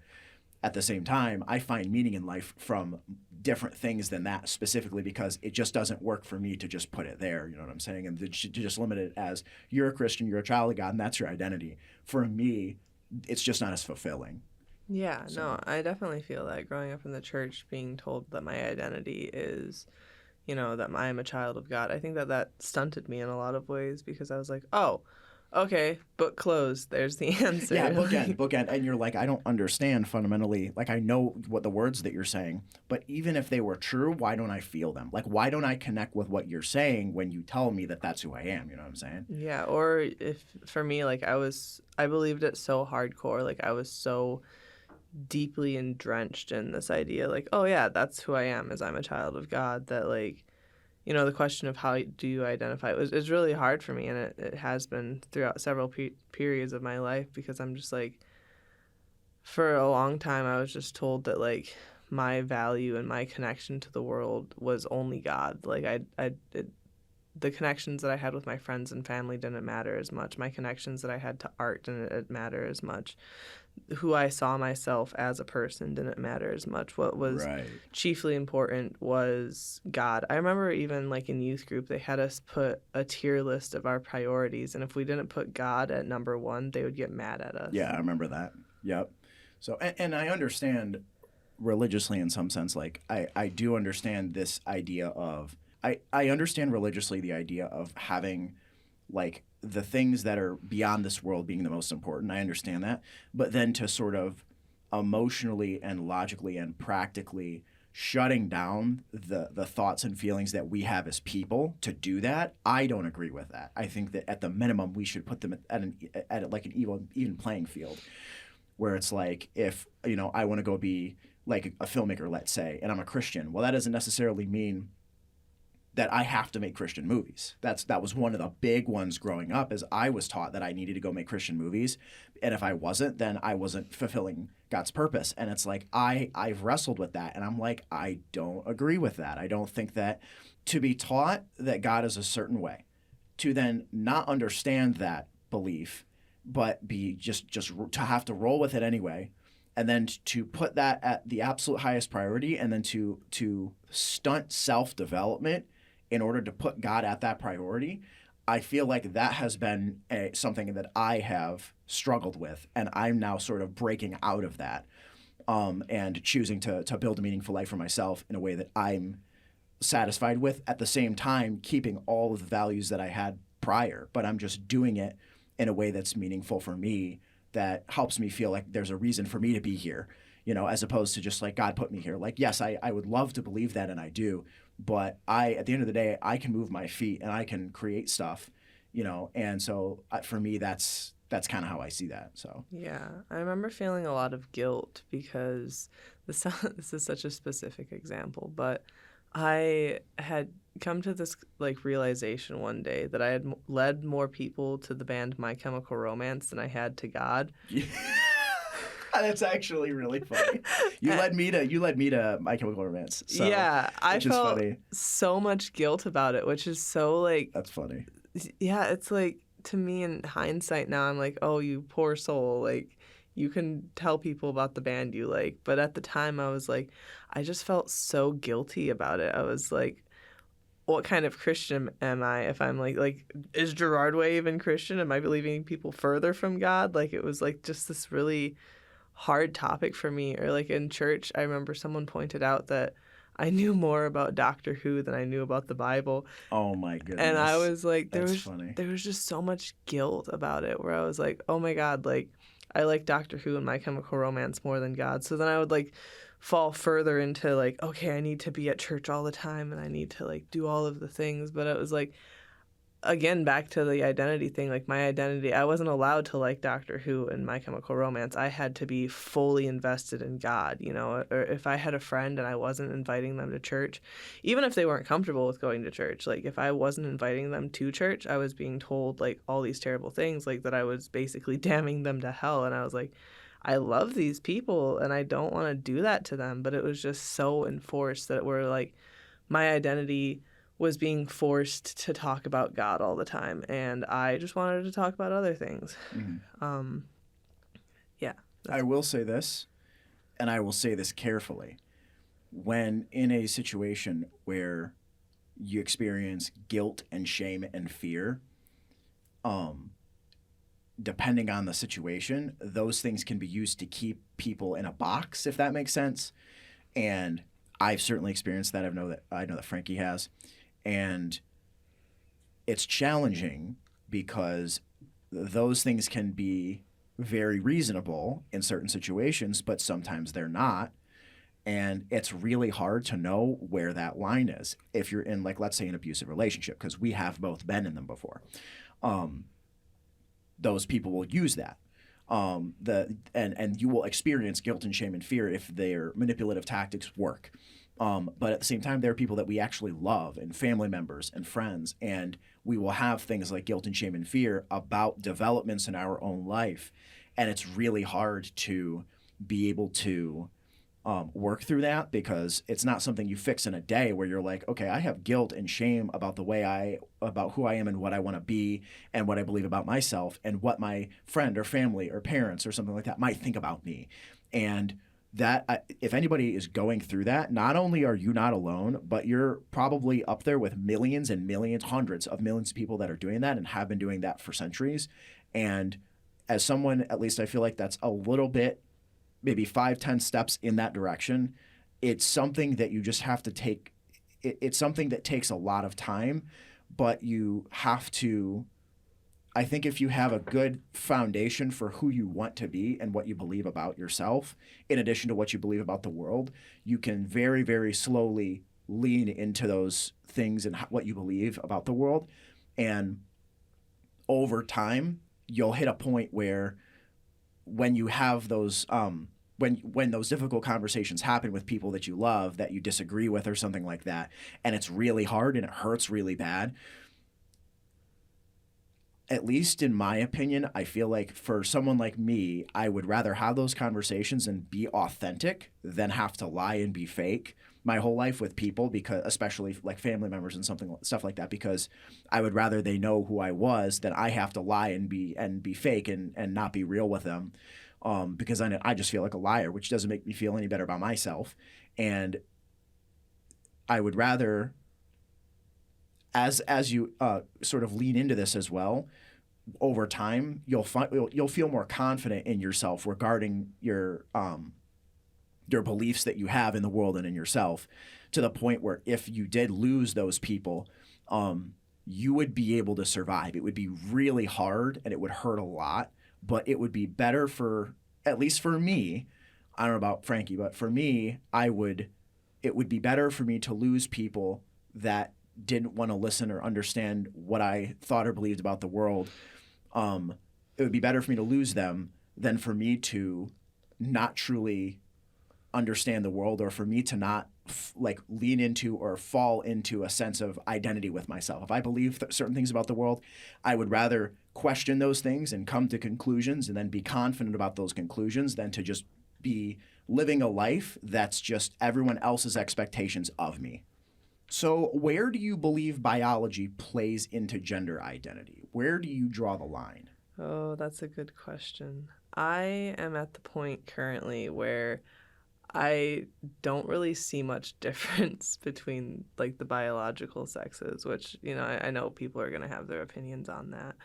But, I think that they just found out that the female brain and the male brain are actually not as different as they thought they were.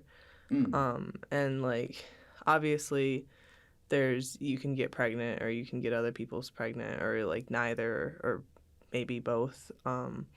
We really misunderstand how much biology actually plays into things, and I think that it's a lot more of a societal thing than we sort of realize, because it's sort of similar, right, to growing up in the church, where you're taught like God is real and there's no way that you can question that. I think it's very similar, where like we are taught that men are one way and women are another way, and it's like that's everywhere. That's all that we know, and so it's really hard to question that, or sort of look beyond that, because it's like this is what we're taught, this is what we're entrenched in. And like when you look at different cultures sociologically, you'll see that like these different gender roles are very societal.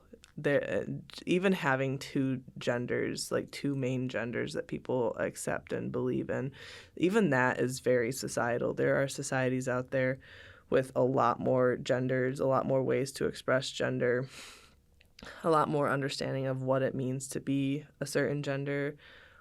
And also, back to the gender roles, like the roles that people have in different societies changes immensely. And, you know, a lot of societies right now sort of are falling into what we have in our Western society, but that's also because our Western society is bleeding out into the rest of the world. Like, we're going out and we're being like, this is the way that you should believe.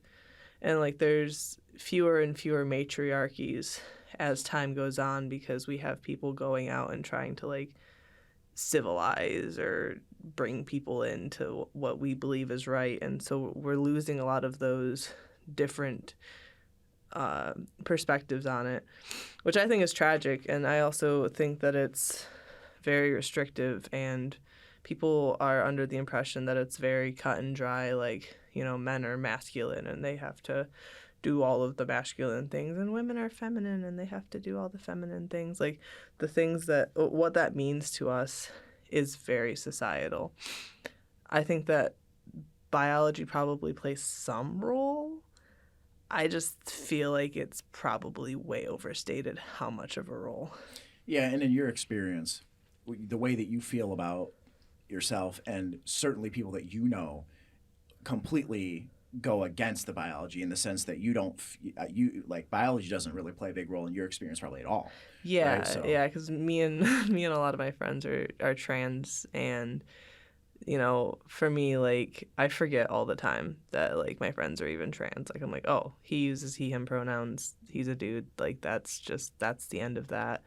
She uses she, her pronouns. She's a chick. That's the end of that. They use they, them pronouns. You know, like, it's very cut and dry. Like, this is how they identify. That's how they are. You know, I don't think about the biological factors because it doesn't really matter. the role part of it, that makes a lot of sense, and I do feel like historically, like these are opinions from some guy here, but from this guy, biology has been used as a means for instantiating the societal roles that we play.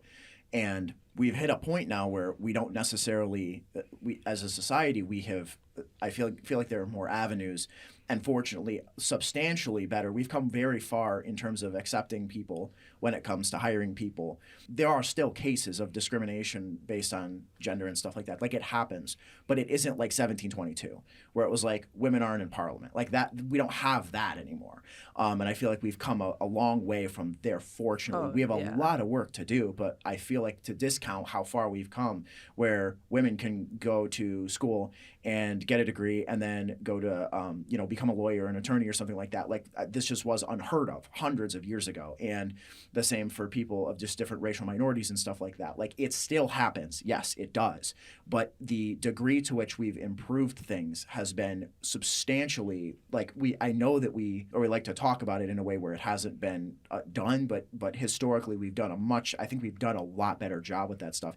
And for myself, regarding the like where I draw the line and stuff, I'm kind of almost exactly the opposite, in the sense that I am very much like, I'm a big biology guy when it comes to me. So like, if I am thinking about like what would be the best version of myself, I'm kind of like, this is really silly, but I think of it kind of like that Sigma male. You know, you put on the funk music and you go to the gym and I look like Arnold Schwarzenegger. Like, that's how I want to be, right?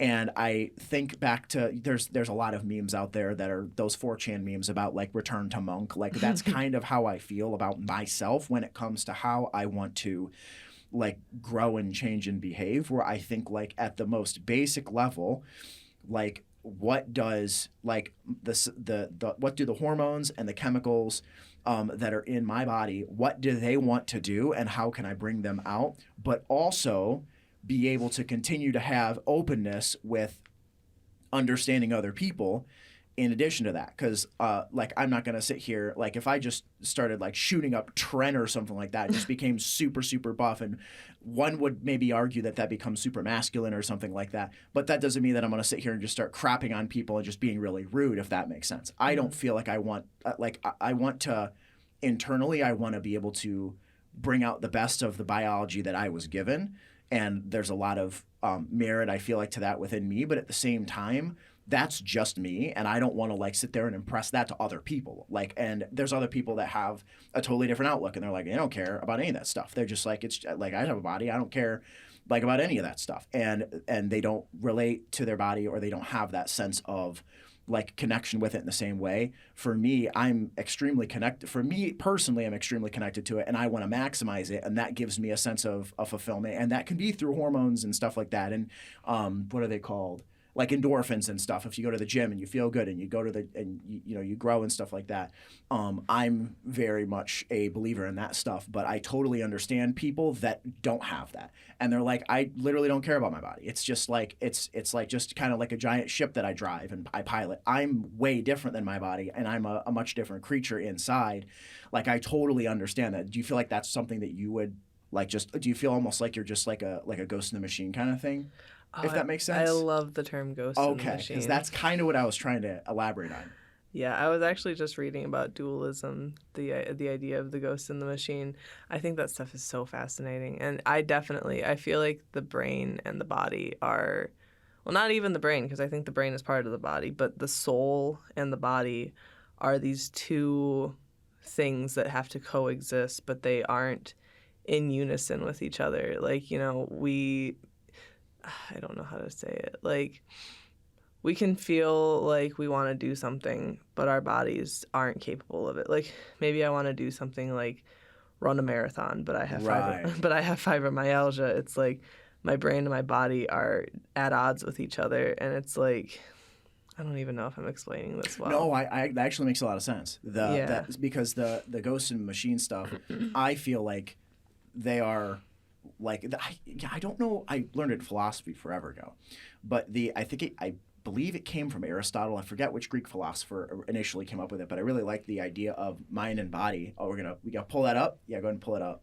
So we pulled it up, and it's specifically Rene Descartes' mind-body dualism, which is the idea that. If I'm reading it directly from Wikipedia, you can laugh if you want. In the philosophy of mind-body dualism denotes either the view that mental phenomena are non-physical or that the mind and body are distinct and separable. Thus, it encompasses a set of views about the relationship between mind and matter, as well as between subject and object, and is contrasted with other positions, such as physicalism and enactivism, in the mind-body problem. I remember hearing about that in philosophy and being like, I like that, which is like the idea that the mind and body are separate, but they work together. I think that works really well in our discussion of religion, too. Yes. I'm kind of fascinated how much our concepts of religion and gender have sort of... Like you and me in particular? Yeah, like this conversation is sort of followed the same... Yeah. Like where they just go back and forth with each other. Yeah, because I would say that for me, if you had to ask me which I am, the mind or the body, I would say I'm personally both. And the body for me, I'm looking at as the biology and stuff like that. And I want to keep both. You could say maybe the mind is the ghost in the machine and then the body's the biology. I feel like I want to keep both. I am both. I'm one and the same. I'm 100% and 100% on both. So I want to keep both of them at like in a state of good health. At the same time, I totally understand people that feel like they just don't even like connect with their body in that way. Like I wouldn't necessarily generalize and say that all trans people don't feel a connection to their body, because I definitely think that there are people out there who do. Can I ask you a couple questions? Yeah. Well, yeah, that's fine. Go ahead. First, you had mentioned the 4chan memes of Return to Monk. I had. That's true. Yeah. Do you see a vast difference between boy monkeys and girl monkeys?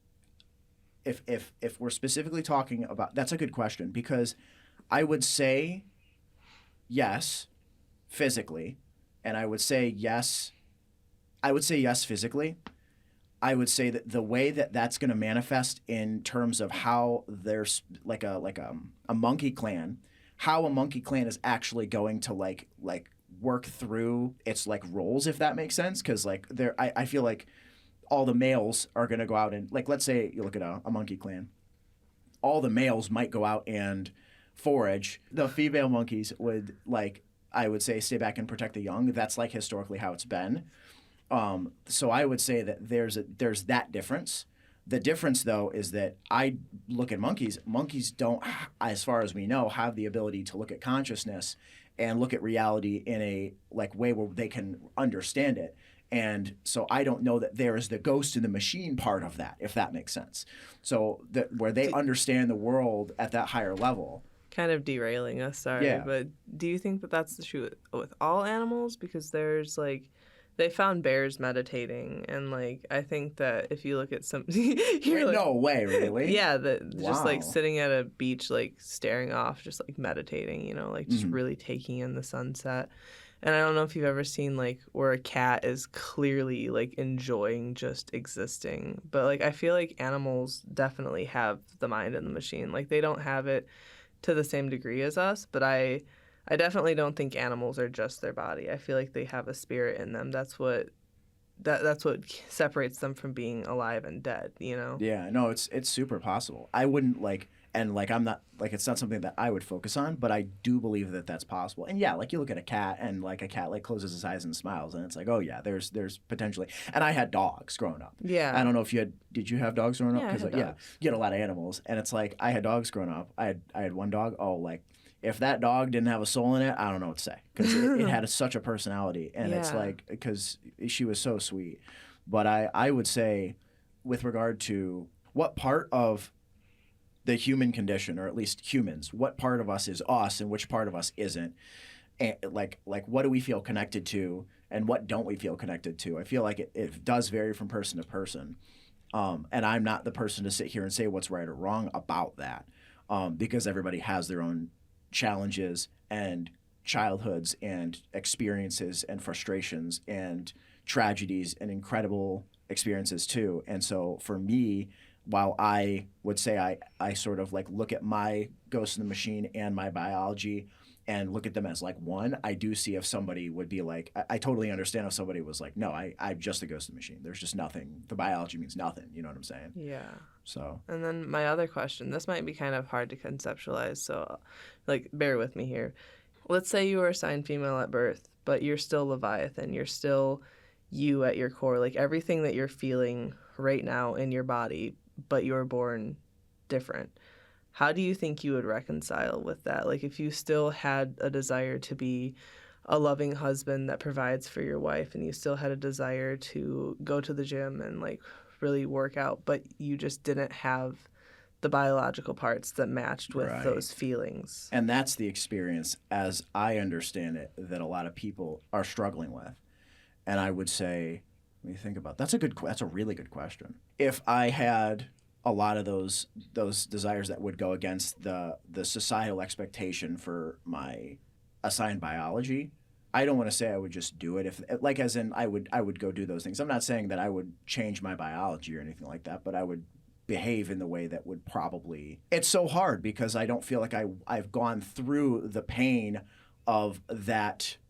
What do you call it? Gender dysphoria. Yeah, and all of the what it's like to grow up with that frustration and not being able to talk to anybody. Like I haven't had all of the torment that goes along with all of that stuff.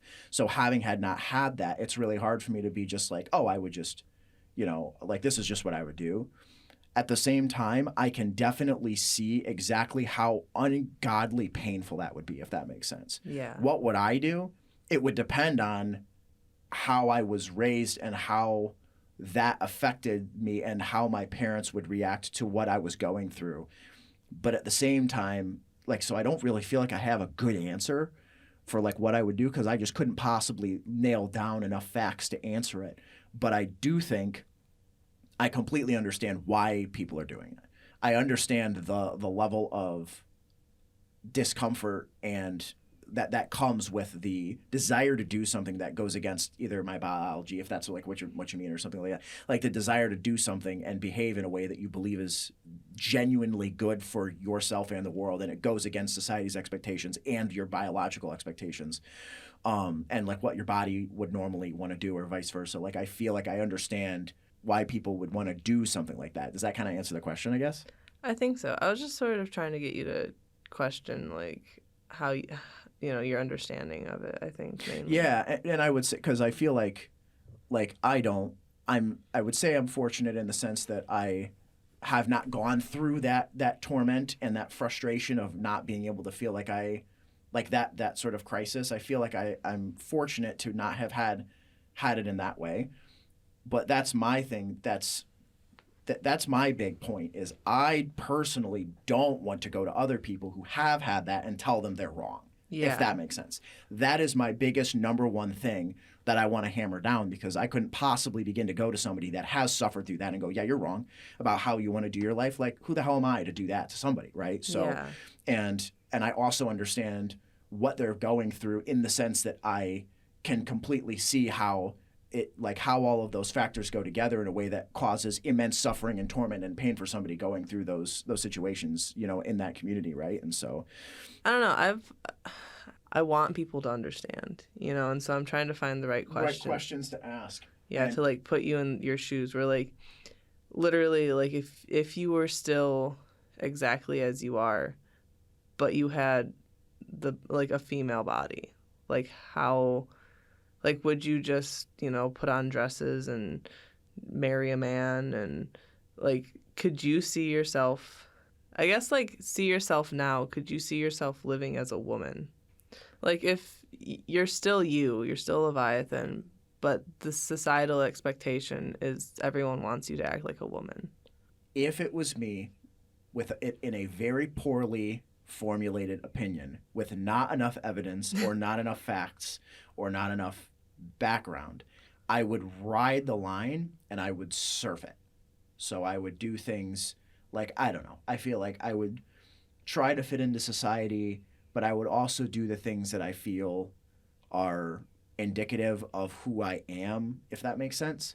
So if there were, I might do some of those things, but I wouldn't completely personally just totally throw away the way I fit into society. What if all of it was what you felt like you needed to do to be happy? If I had come to that conclusion through overwhelming evidence and years of trying everything else, I think I would understand why someone else would do it. I don't know if I would do it. I think I would suffer. And I think I would suffer because I would be too scared to take the plunge, because I would be too nervous about a level of irreversibility with some of those decisions, if that makes sense. While I like talking about unknowns, I'm actually insecure as heck and scared of them, which is why I like to talk about them. Yeah. So I couldn't say outright how that would manifest, but I do think that I would probably, like, I don't know that I would act them out unless I was absolutely convinced that it was like life or death. For some people, it really is. It really is. Yeah. Like I said, would I do it? I don't know that I would. But that's because the way that I would handle that experience would maybe be different than somebody else. But that doesn't mean that the way I handle it is the right way, if that makes sense. Yeah. I attempt every day to be the least judgmental person I possibly can, because I couldn't begin to judge other people.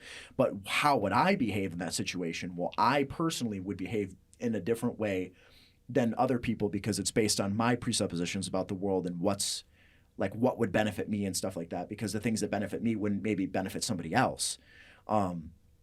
So I mean, it's scary to be trans. Mm-hmm. Like it's a scary existence, like, especially with like the laws that are being put in place right now. One of the things I've seen, and a big factor for why I wanted to bring Frankie on, I watched Frankie go through this entire thing. Like, at least I feel like, because I knew you years and years and years ago. And for like 4 or 5 years, something crazy like that. And so I watched you go through this entire thing, which is what opened my eyes. And I went to your parents' house and I went to see stuff. And I've seen glimpses into your life that made me like lose my mind. And I was like, I couldn't begin to judge any of the decisions you or anybody that's going through what you've gone through. Like, I couldn't begin to judge any of the decisions that you make if the decisions you make give you meaning and purpose in life, if that makes sense. Yeah. Power to you if that is what works for you, so long as like we're able to hold things together decently as a society. Because we still need a society or we have chaos.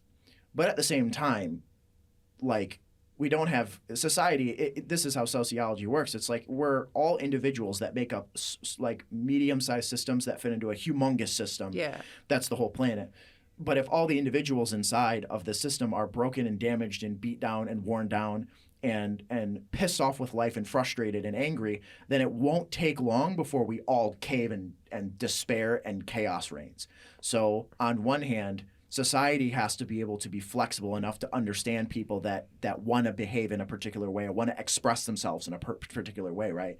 I feel like if everyone's miserable in a society, it's a problem with the society. Yes. No, I totally agree. And which we are approaching. Like, I feel like we're getting there very soon. And there could be different reasons for why we're moving in that direction. But I do feel like as a society, like we are getting, like misery is becoming more and more increasing, which is fascinating given the incredible, and I said it before, technological advancements we've had and how far we've come. Like society is more miserable than it has been. And or maybe it isn't, and we just don't know that because we haven't lived this long. Like the median, like also, life, you know what I mean? Talking about technological advances, let's say everyone was equally miserable back in the day. How would you tell the world? Like if you didn't have TikTok. And because I'm going to answer that question too, and because you didn't have TikTok and we weren't socially connected, and if you were miserable, like what would you do about it? Yeah, like, it's like would you feel so alone that you just didn't, like, you know, people talk all the time about, like, there's an increase in autism, there's an increase in transgender people, there's an increase in yada, yada, yada. But when it stopped being, like, terrible to be left-handed, there was an increase in being left-handed. And then it stabilized because all of the left-handed people were like, oh, I'm left-handed, and now I can be accepted as who I am. Mm-hmm. And it's the same thing where, like, with autism specifically, it'd be like, you know, we now have a wider diagnosis and a better understanding, and we're including girls and AFAB people into the equation. Mm-hmm. AFAB meaning assigned female at birth. I was going to mention too, because you said this earlier. When you look at something like the Black Plague, for instance, like 800, like the Middle Ages, probably 800 to 900, stuff like that, like that time frame of human history. It's interesting because, like, I bet you those people were absolutely miserable and depressed beyond comprehension. Oh, yeah. So it's not like this is a new thing. But I feel like this is the first time we're ever to actually be able to talk about it as a global phenomenon. Yeah. If you compare it to the entirety of society for like 2,000 years. And so are people more miserable now than they have ever been? I don't know. Maybe they are, maybe they aren't, but we just can't compare it to thousands and thousands of years, because even if, you know, we could unbury thousands of pages of documentation of, oh, we're all miserable for the last 1,000 years. Even if we could do that, like, it's still nothing compared to the billions of hours of media online right now that we can access where we can talk about these things. So we just have no idea if things are getting worse in our society with stuff like this or if they've always been this way. And it's hard for us to actually know like where the line is. We can do the research as much as we want, and the research is important and vital. At the same time, the way that we experience it, like you could tell me, oh no, things are actually getting better. Okay, but they still feel like they aren't. So like the data is important, but at the same time, there's experiential factors that go into it, if that makes sense. So we're going to go ahead and move on for the time being. So do you think society's belief in who we should be is outdated? What has it historically been based on? And what happens if we tear it down? Yeah, I definitely think that society's belief in who we are is outdated. And it's definitely something that I think society's getting better at, hopefully. But definitely still not there because not everyone can be who they are yet. Or, you know, there's still that fear. There's still that judgment. There's still laws coming out to stop it and hurt people. So as far as I am aware, and for the time being, I'm just going to refer to society as the United States just because that's where we're from. But society's belief in who we are and who we should be was based on mostly biblical and scriptural stuff, with a lot of the church being instrumental in instilling these beliefs into us. And regardless of whether or not for the time being, regardless whether you believe that they are right or wrong, I think that they were monumental in building society because they sort of built a framework for how we should be. So for instance, you go to church in 1622 and it was like, you'd have like a Puritan pastor or something like that who would be like, this is what the men should do and this is what the women should do, and that we trust and we pray and we honor God, and that was kind of how things worked. I'm not saying we're there. We're like kind of the distant remnants from that, because we have made a lot of progress in the last couple, like I'd say century or so. But I think there's a lot of foundational things there. I don't necessarily think we should uproot those things. I have a generally more conservative outlook on stuff. Like if I am walking through a field and there's a fence there, I'm not the person that's going to go pull the fence up. I'm the person that's going to be like, whoa, why is there a fence here? Let's make sure that there's a reason it's supposed to be here, even if it's not obvious.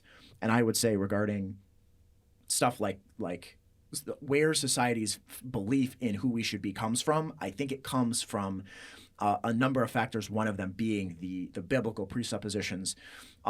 That's my take, and that's also based on just kind of my understanding. I haven't been in school in a second, but I would say that's what I would say. I think that, yeah, it's definitely true that is what our society is based on, but I don't know if I would agree that that's a good base to have, or that it's necessarily even logical, or like that they were thinking super hard about it at the time. Like I feel like, at some point somewhere in human history, some guy said something and butterfly effect, trickle down, all of a sudden we're here where we are now. I don't think people were sitting there like, well, how would this affect trans people? No. And I definitely would say I don't know how much critical thinking was being done back then too. Yeah. And I literally mean this, because if you're in New England and you're the Puritans and you're in the process of like getting society put together, and like all you're focused on is getting a house built, because if you don't get a house built, you're gonna die. So the focus in society was literally keeping everybody alive and moving forward, and having the biblical background there. For those people, that worked. We are hundreds of years forward, and I'm not the person, I feel like, that's going to make the case on what's right or wrong in this case, just because I couldn't possibly do that for everybody in the whole world. But I would say that I think that there needs to be way more actual open critical discussions about this stuff, because if we, like, I don't want to say we all have to agree on something, because that's never going to happen. But it's never going to happen. But I do think that the Bible was monumental before, and people just didn't critically think. I guarantee. How much do you want to bet people couldn't even count? Like, people could count wood for like slats to be able to put on a house or something like that. But I would not be surprised if I'm not saying that these people were stupid by any stretch, but the nature of the education system, which is very flawed, but is still leagues ahead of what it used to be in 1700s, right? I think that we're society, I feel like it needs to evolve to take into account all of the advancements that we've made in critical thinking and in technology. How do we start to have conversations where we're going to cast less judgment on others and accept others for who they are despite their situation and their circumstances, and then build a framework out of that? It's very challenging, because like I get my right and wrong from the Bible. I always have. I understand if somebody doesn't, and that's their decision. When you break it down all the way to the very bottom to like right and wrong, it gets more challenging. But when it comes to specifically with roles, let's say, certainly things like gender roles and stuff like that, I think gender roles, like that one is one of those things that comes from the Bible that was extremely, extremely nailed down upon into like hundreds and hundreds of years of human culture since this country started. And I don't know how much that stuff has to stay. I think people can choose to do what they want and take up whatever role they want to have in society now, if that makes sense, instead of just having to do what they were told in church hundreds and hundreds of years ago. They may choose whatever role. Here's a silly example. I was in church about 8 months ago, and my pastor that my wife and I went to church, and pastor at this church had mentioned that women shouldn't shave their head or something along those lines, and we kind of got out of church and we were like, but like why? What if God forbid a woman has some horrible disease and her hair is falling out, and or something like that, and she wants to do that or something, or even like we just had a lot of issues with that because I just didn't like it didn't seem like something like that judgment being cast. We just didn't feel good about someone casting judgment on a person that the pastor didn't even barely know, right? Because the pastor has no idea what that person's gone through, and I can't begin to say for a second that the pastor is like right or wrong in that situation, but there was a level of discomfort that my wife and I felt about that, and I feel like that's a really good sort of way of concluding my point, which is more that like you should be able to take up whatever role you want to in society, and society should be able to enable that, if that makes sense. And if that's not happening, I think that's a really good way of describing my frustration with it, and kind of saying like what I feel like that's kind of where we need to look to improve things moving forward. I would definitely say, like, just sorry not to nitpick, but also like No, that's fine. a woman doesn't need to have a horrible disease to shave her head. Oh no. That was the first case because the pastor had mentioned that like it didn't matter if they were like having cancer, they shouldn't. Oh. Oh yeah. It was. Oh yeah. Oh, that's dude, gross. That's where you think that's where we come from. But no, yeah, like that kind of like a woman should be able to do whatever the hell she wants. Yeah. Is my take. And if I do believe that in terms of and come to whatever conclusions about the world that she wants to. Like that's my belief. And it's challenging for me to even say that given my background and where I came from and what people might think of me for saying that. But I do believe that it's true. And yeah, I just feel like people should be able to do with their bodies and their lives what they want to do. And I think that there's so much judgment and so many barriers in place that make it like impossible. Even just something like me wanting to be an actor, something that does not harm anyone. right. Like there's no one being harmed by me trying to pursue my dream. But the amount of like backlash I've gotten from it, like, oh, like that's not a real job, or you're gonna like people just have so much to say. So much to say.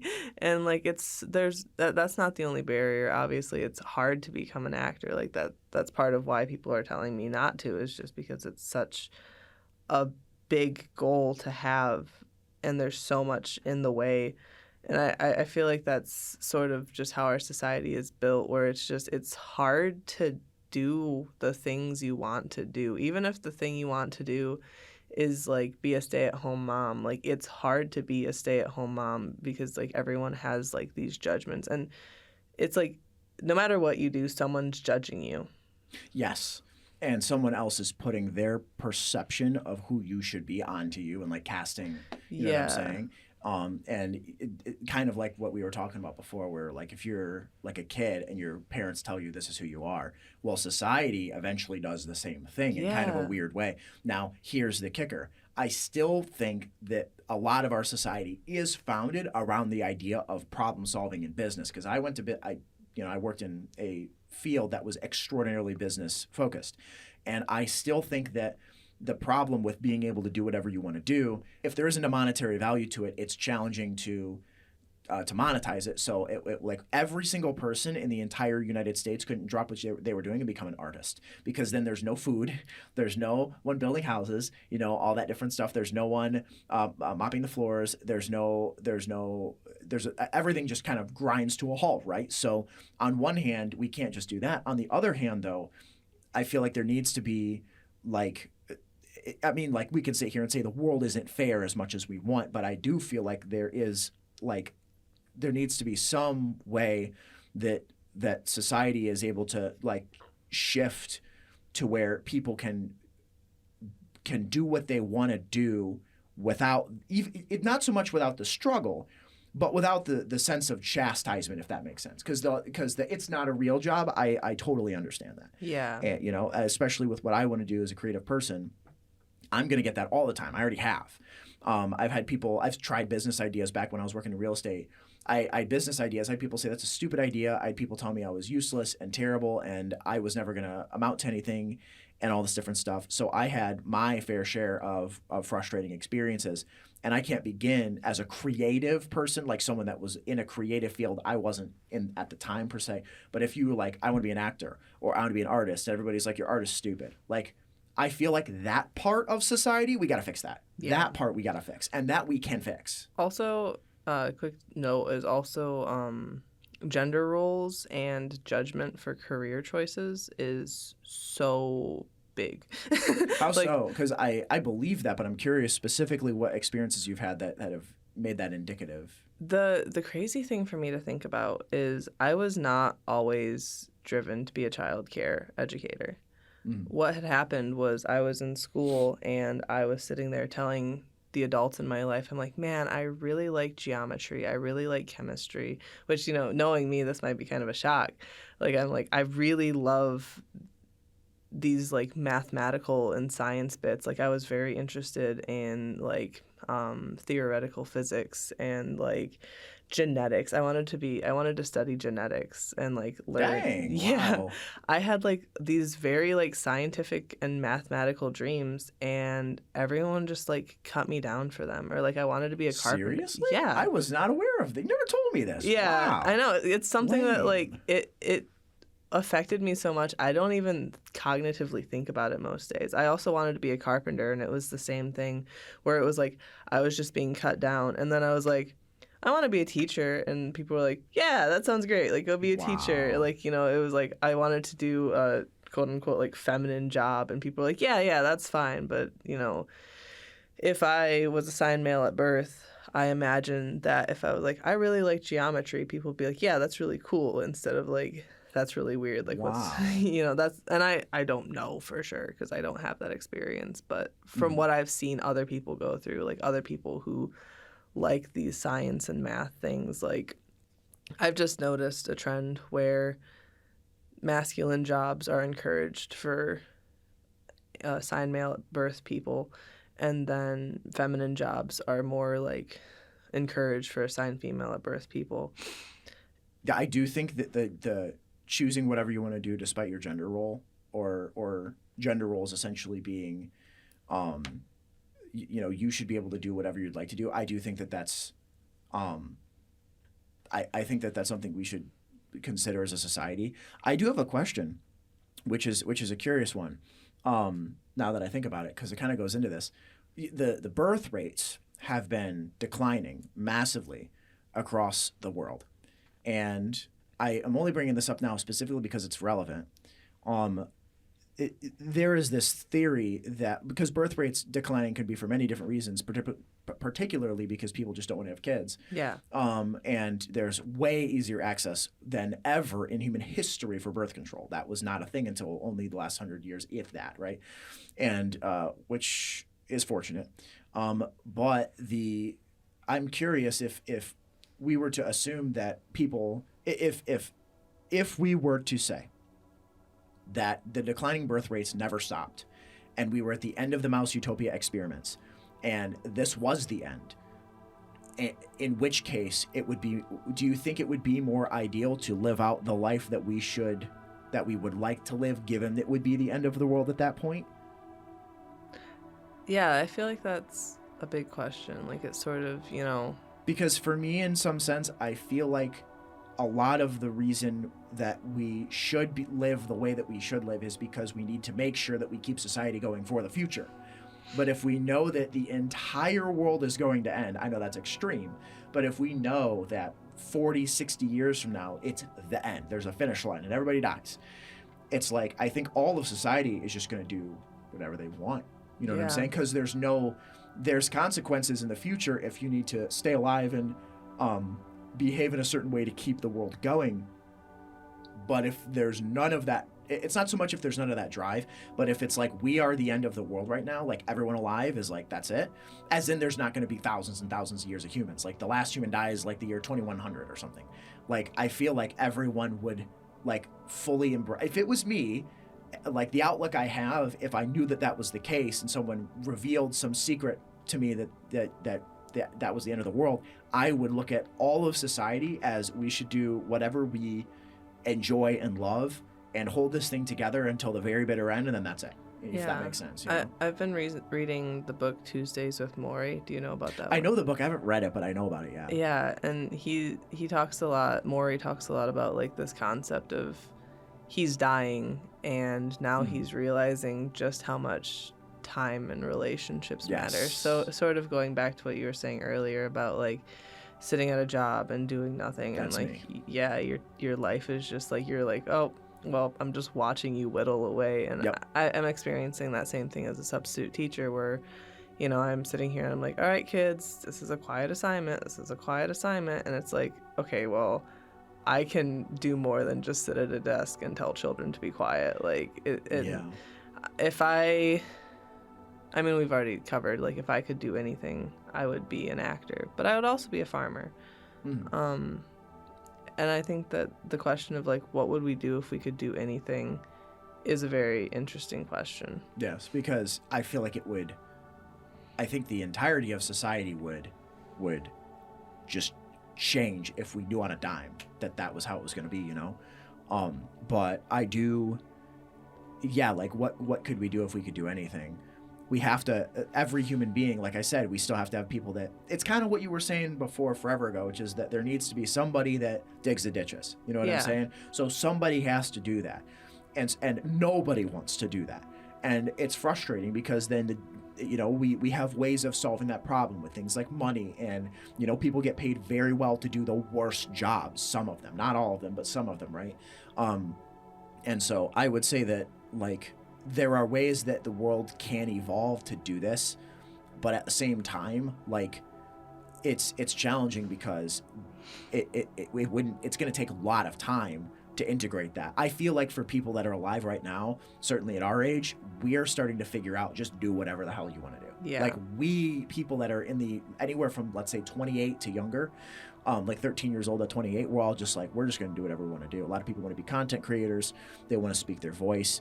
A lot of people want to, that we personally know that want to go into filmmaking. And, I feel like picking a path in life that is interesting and engaging, that will make you want to live, and wake up in the morning regardless of the money, because the money will come if you become good enough at what you want to do. I feel like I see a world where that happens. I see a world where I'm kind of, my sort of fantastic utopia, to be honest, is this. You're going to laugh, but is that everyone runs an Etsy shop and all the corporations are dead. I'm joking about that, but sort of I'm also not, because I feel like because I worked essentially as a contractor, as a self-employed person, and if everybody, I feel like the world is so much more connected now than it used to be, where like if you lived in, like, I don't know, 1827, New England, it was like you had a town where there was the barber and the person that shined the shoes and the person that made the shirts and the person that, sold the food. And it was like everybody was really skilled at one thing. And that was like, if the barber died, everyone in town would flip because no one knows how to cut hair. Yeah. And so here's the thing.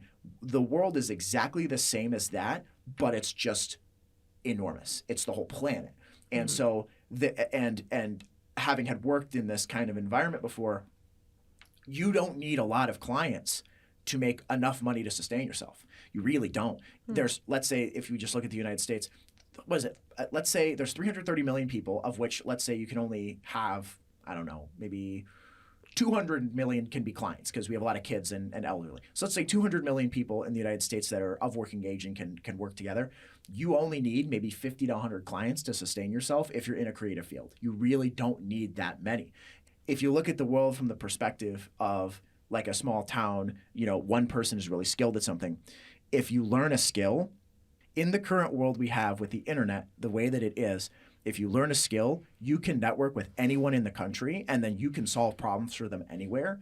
And I see a world where people become so good at doing this that people just don't do the crappy jobs.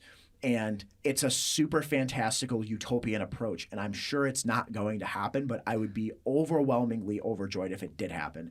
And yes, people could still end up working at McDonald's, but we already know that a lot of those jobs are going to get overtaken by AI and machines anyway. Yeah. So even if they wouldn't, I'd be genuinely curious to see like how much of those jobs are because of the way our society is structured. Like, you know, out on the farm, yeah, there's not a person who cleans the chicken poop and a person who picks up the eggs. It's the same person. yes, You know, and I think it's Japan.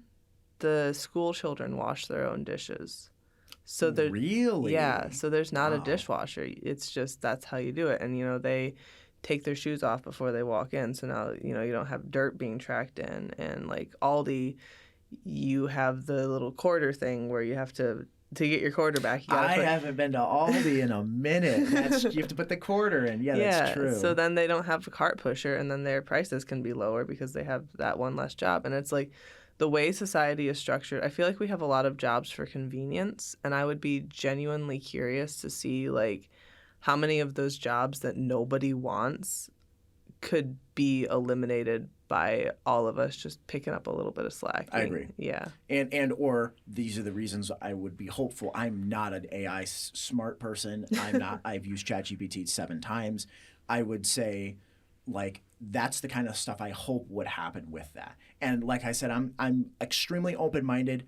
So I don't. I'm not going to sit here and think that I can just pretend for a second that AI is just going to fix that and robotics are going to fix that. But I do think that if the very, very small problems do get fixed by AI, the concern everybody has is that means that those people just get laid off and then there's nothing for them to do. Yeah. But I still believe that if people can learn skills that enable them to go out on their own, we can potentially still make it work as a society. And people will potentially be fulfilled and happy. Because when I worked in that sector and I was working on my own, it was extremely fulfilling. I just got burned out because I didn't run the show as much as I would have liked to, let's say.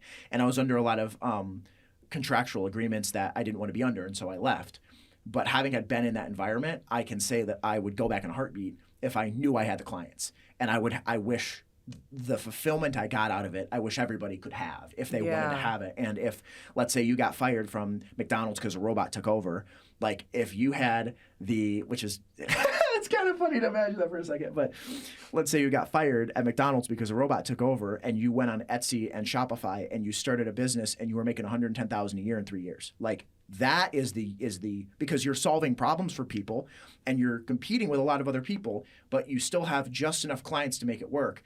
Like that is the kind of world that is extremely fantastical and is not grounded in reality at the moment. But it's like, I like to dream very big, and I see a world where someone still has to lose. Like there will be people that lose, but I feel like people that do this are going to find extraordinary fulfillment in the work that they do because they can directly impact the people that they are helping, as opposed to just going and working a corporate job where they mop the floors and no one cares, Yeah.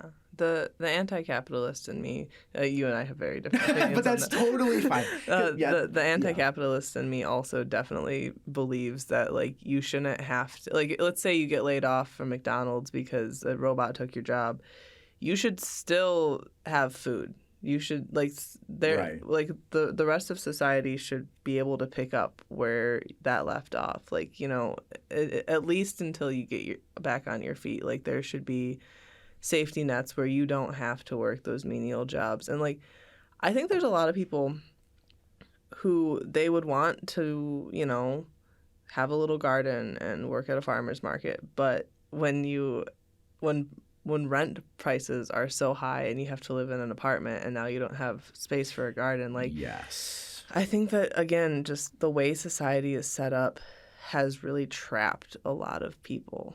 Yes, because I agree with the farm thing because I would love to farm too. I actually think hydroponic agriculture is really interesting. and I would love to start a farm. I have no land, so I Yeah. can't do that, right? Now, obviously, I understand the way things, I'm not sitting here thinking the way things work are all stupid. I understand why they're there. But at the same time, I do like agree that there isn't enough resources to like, for everybody to be able to just go out on their own and go do whatever they want to do. You know what I'm saying? I think that the slack would get picked up. You think so? I think that, and maybe I'm too optimistic, but I feel like society would find a way.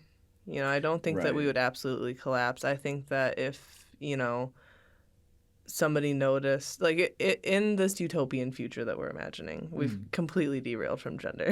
No, that's but fine. in this utopian future we're imagining, I would like to believe that people would be at least a certain level of fulfilled to where, like, if they noticed a piece of trash on the floor, they could just pick it up and throw it away. We don't need someone going around collecting the trash. So, like, I would like to think that those holes would be filled because, like, this is silly. I'm going to relate this to The Sims. If your Sims have a dirty house, they aren't going to be happy. And, like, your Sims aren't going to go and pick up your trash. You have to tell them to pick up the trash. But That's funny. but I like to think that humans are better than Sims. Yes, no, but I do. That does make a lot of sense. Or if a robot picks up the trash, but then our taxes are higher, like, but then there's nobody that has to do it. You know what I'm saying? Yeah. Like as in a full-time job. Like obviously we should recycle. I'm saying, but like if there was a world where there are beaches across the world that are lined and littered with trash. Oh, and it's yeah. like if let's say that like I don't know whose responsibility it's supposed to be to clean that up,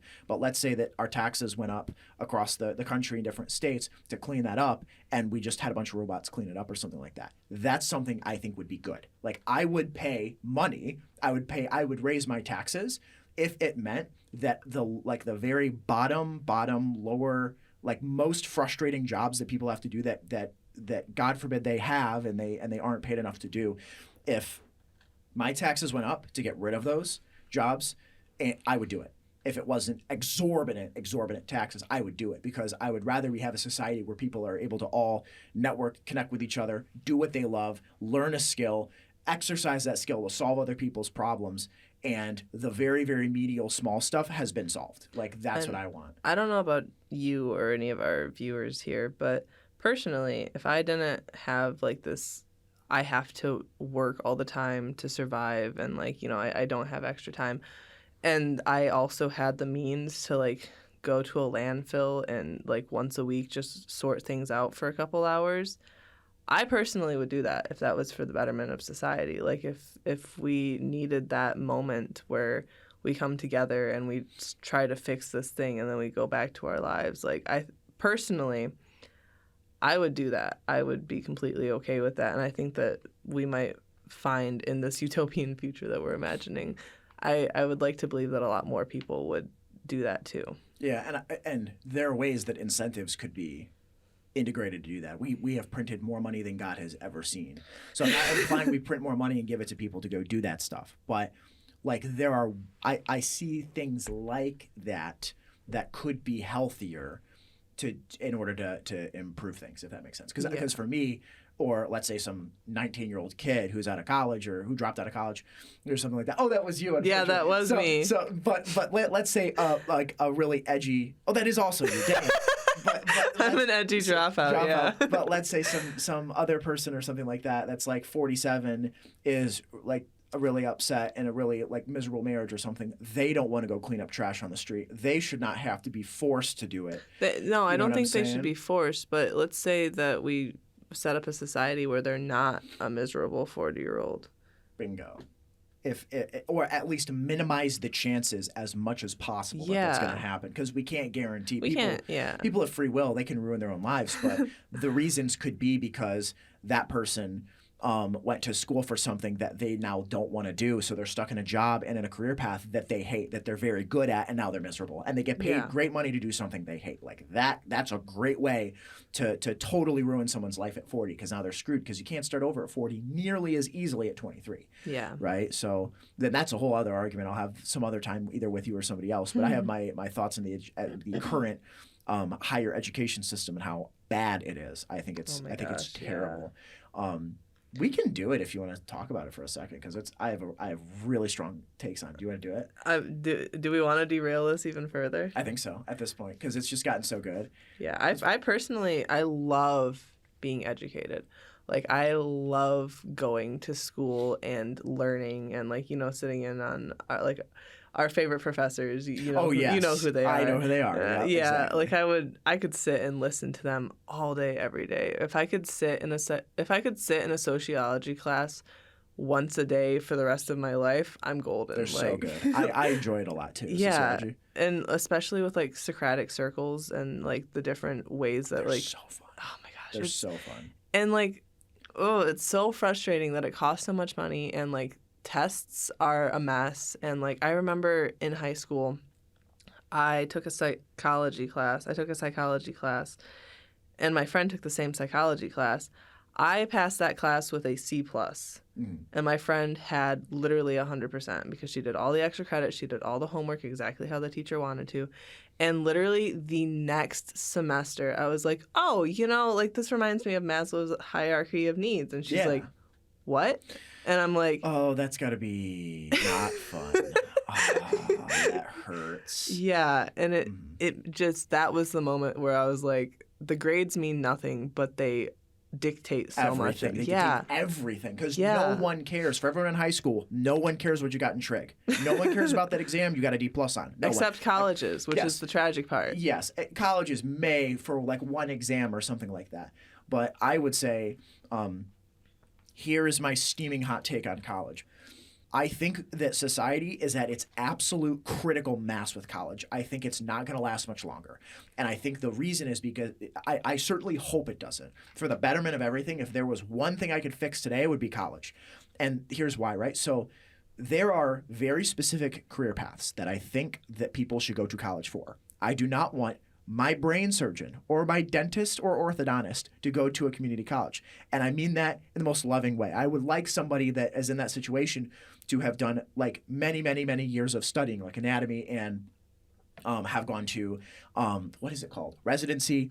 So I would want people in particular fields, let's say the STEM fields or something like that. I would want them that makes sense for them to continue to spend years and years and years learning a craft, because a lot of that stuff is stored information in the brain that never goes away. Like if, for instance, like I just talked to somebody that is taking anatomy, it's like, yeah, that has to sit in your brain, all of that. Like you can't just like forget like what a ligament or a tendon is called, you know, or something like that and go, oh, let me just Google that real quick before I do surgery. Like you can't do that. So I would want certain people in certain fields, I think that it's still really good for them to go to college. However, with that being the case, there are a ton of people that should just not go. I think that trade schools are way more valuable. And here's why I say this. College is at the point where it is so expensive that you are spending well over $80,000. Oh, were you gonna say something? Oh my gosh, yeah, Yeah, that was something I forgot to add. Is like I love my college education. Same. Like I love the Absolutely love it. information that I Yes. got. Like I would not trade it for the world. However, I am now drowning in debt, and Oh no. Yeah. and I don't even have a degree to show for it because Right. of life circumstances. Yes. Mhm. And it sucks. Like it sucks that I'm sitting here and I'm being paid higher than I've ever been paid before, and it's still not enough. And I could like keep afloat, but like the college debt is just crippling It me. is. The entirety of how you fit into, we were just talking about society. The entirety of how you fit into society is based on this foundation of crippling debt when you're 23 and you get out. If you get out. Yeah. And that is so, my wife is in that situation right now, and God bless, she's had excellent grades and has done good with scholarships, and so she has it, we have it sort of easy for her. But it is very, very much is a serious gripe of mine, because I know and have networked with people that just didn't go to college. Or if they went to you do not need to go to college to do what you love or be successful, unless you need the information, because the information to do certain things, you can just Google now. All of our entire society is built on a college-based system and a higher education system, in addition to the Rockefellers K through 12 stuff, right? But our entire education is built on a system that relied on books and libraries. We do not live in the time of books and libraries. We have Google, and now we have ChatGPT. If you need to know something about a random bird that only like exists in Israel or something like that, you can Google that bird. And so you don't need to have that stuff sitting in your head all the time, right? But also, and you'll understand what I mean, and no one else is going to. The real test is at Denny's. Oh my, that is true. I agree with that. Yes. Do you want to explain it, or should I explain it? You can explain it. Go ahead. So we have a professor. Should I name him? I probably wouldn't just for right now, but we have a professor just for right now. Yeah, we have a professor, amazing, spectacular guy, one of my favorite guys. And he has this idea that he likes to tell us all, which is that the real test is at Denny's, which is you can take all the tests and you can get whatever grade you get and you can get your degree. But what is it? The real test is at Denny's at 3 a.m. In 10 years. Yep. Yeah, when your son is sitting across the table from you having an existential crisis and you have to pull up this information that you got in college 10 years ago. And like in that moment where you Google the answer, you've lost that connection. Exactly. Yeah. So in some sense, because if you haven't internalized and integrated what you've learned, then in my opinion, I don't want to say it's meaningless, but I would want to, in my opinion, I would only want to pay for the stuff that I want to learn and internalize. If I want to be a doctor, I want to learn and internalize every single cell of that body, right? Of the human body, so that I know how to do a surgery or help them or whatever.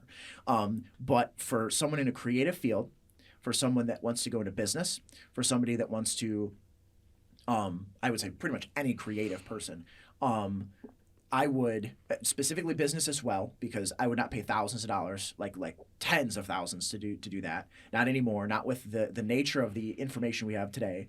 I would say that it's so much better to just do a trade school or take a break for a year, because in my opinion, all that society is, from my experience, is problems, skills, time, and money, and that's it.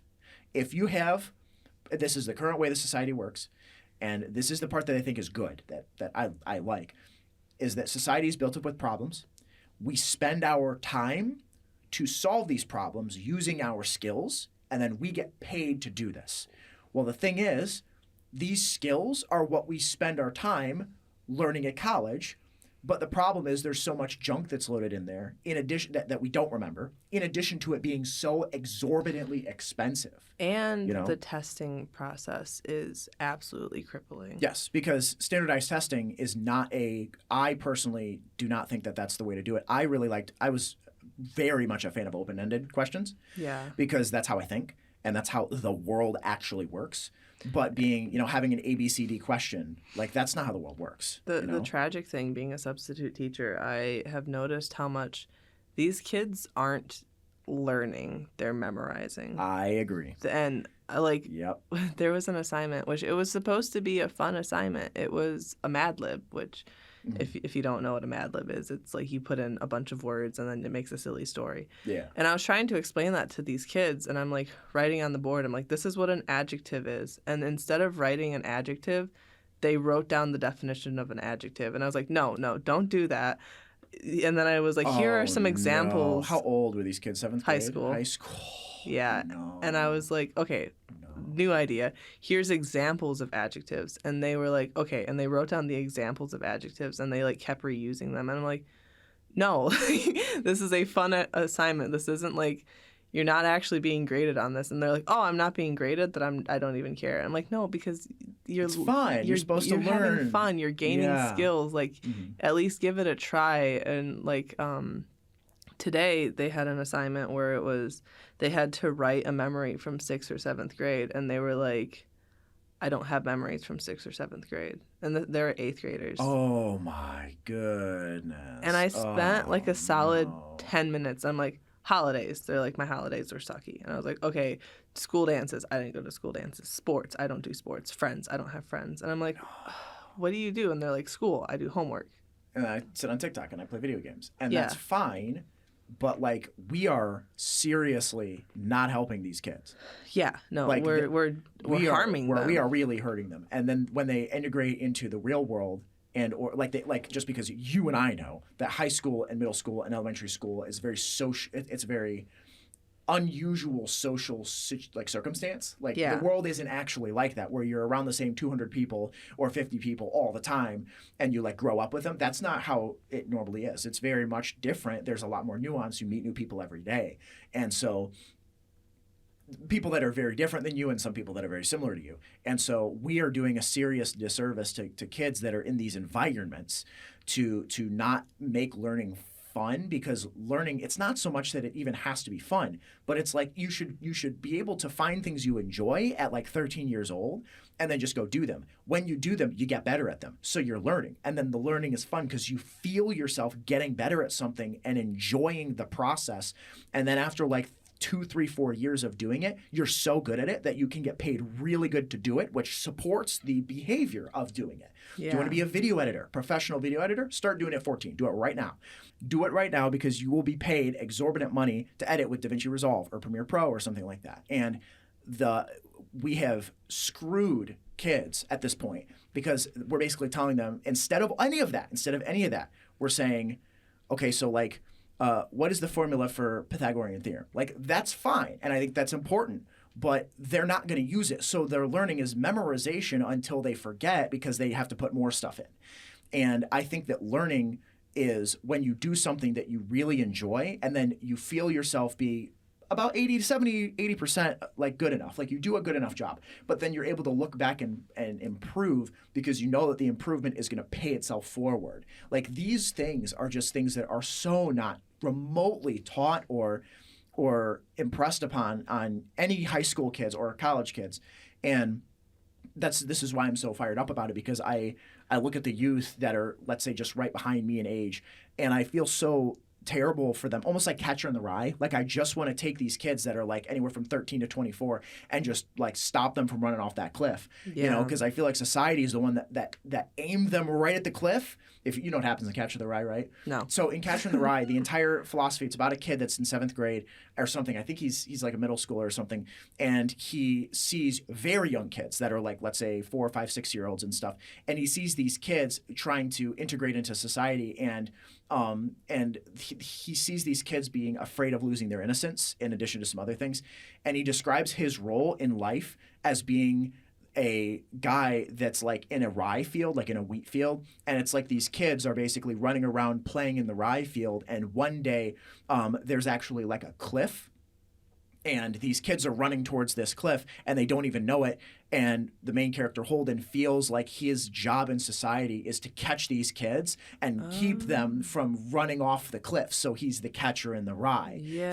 He wants to protect these kids from losing their innocence. For me, I relate similarly, but it's not that. It's I want to encourage and strengthen and motivate kids and young people to do whatever the hell they want, despite whatever anyone tells them. Because that's my biggest, that's like one of the most passionate things I have. Because in my experience, I was told things that I was told I couldn't do stuff. I can't, going even back to the college stuff, like the skills that I learned in college were valuable and they were interesting and all that different stuff. I integrated maybe 3 classes into my daily life of, 40 classes I had. But it was like once I got into the actual work world and I had different experiences, I learned so quickly how to talk to people, how to have eye contact, how to meet people at the door, how to shake hands, how to like go to work when I feel miserable. They can't teach you that at school. And that's actually, it's not that that's quote the real world. It's not something you should be scary about. It's exciting because at least it was for me, because while it was like a hot mess the whole time and I was really nervous, I knew that like I was figuring out who I wanted to be and what I wanted to do.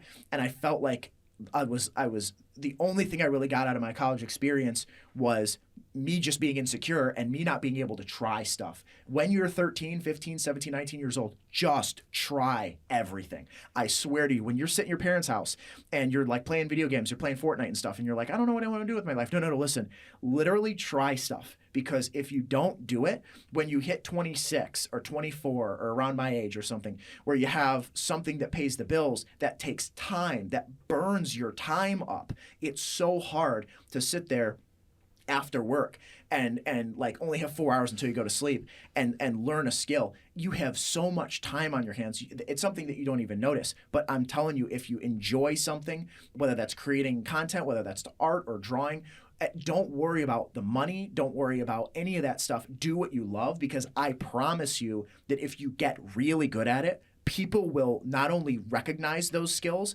they will pay for them in the future, and it can pave a way. It takes practice to learn how to pave the way to using those skills to a life that's going to be not only meaningful, but that's going to support those skills. But if you don't learn any skills, if you don't have any at all, it's very, very, very hard to learn them later. When you get out of college, if you decide you want to make this is what happens to people when they're in their 30s and 40s, is they're 30 or 40 years old. I just work with a client that's kind of having a midlife crisis, and she's very nice, but she's trying to pivot in her career. And when this happens, she doesn't have certain like maybe networking skills, or she doesn't really understand the kind of medium that I am used to. And it's very evident that she's kind of behind on the 8 ball with it, and so she has to relearn a bunch of skills and throw away a bunch of old ones at like 40. And it's really challenging, and it's tough to do that. People that are in our shoes at our age, that are 25, 30, 35, 40, we look back at being 13, 15, 17 years old and wishing we had the time that you guys have.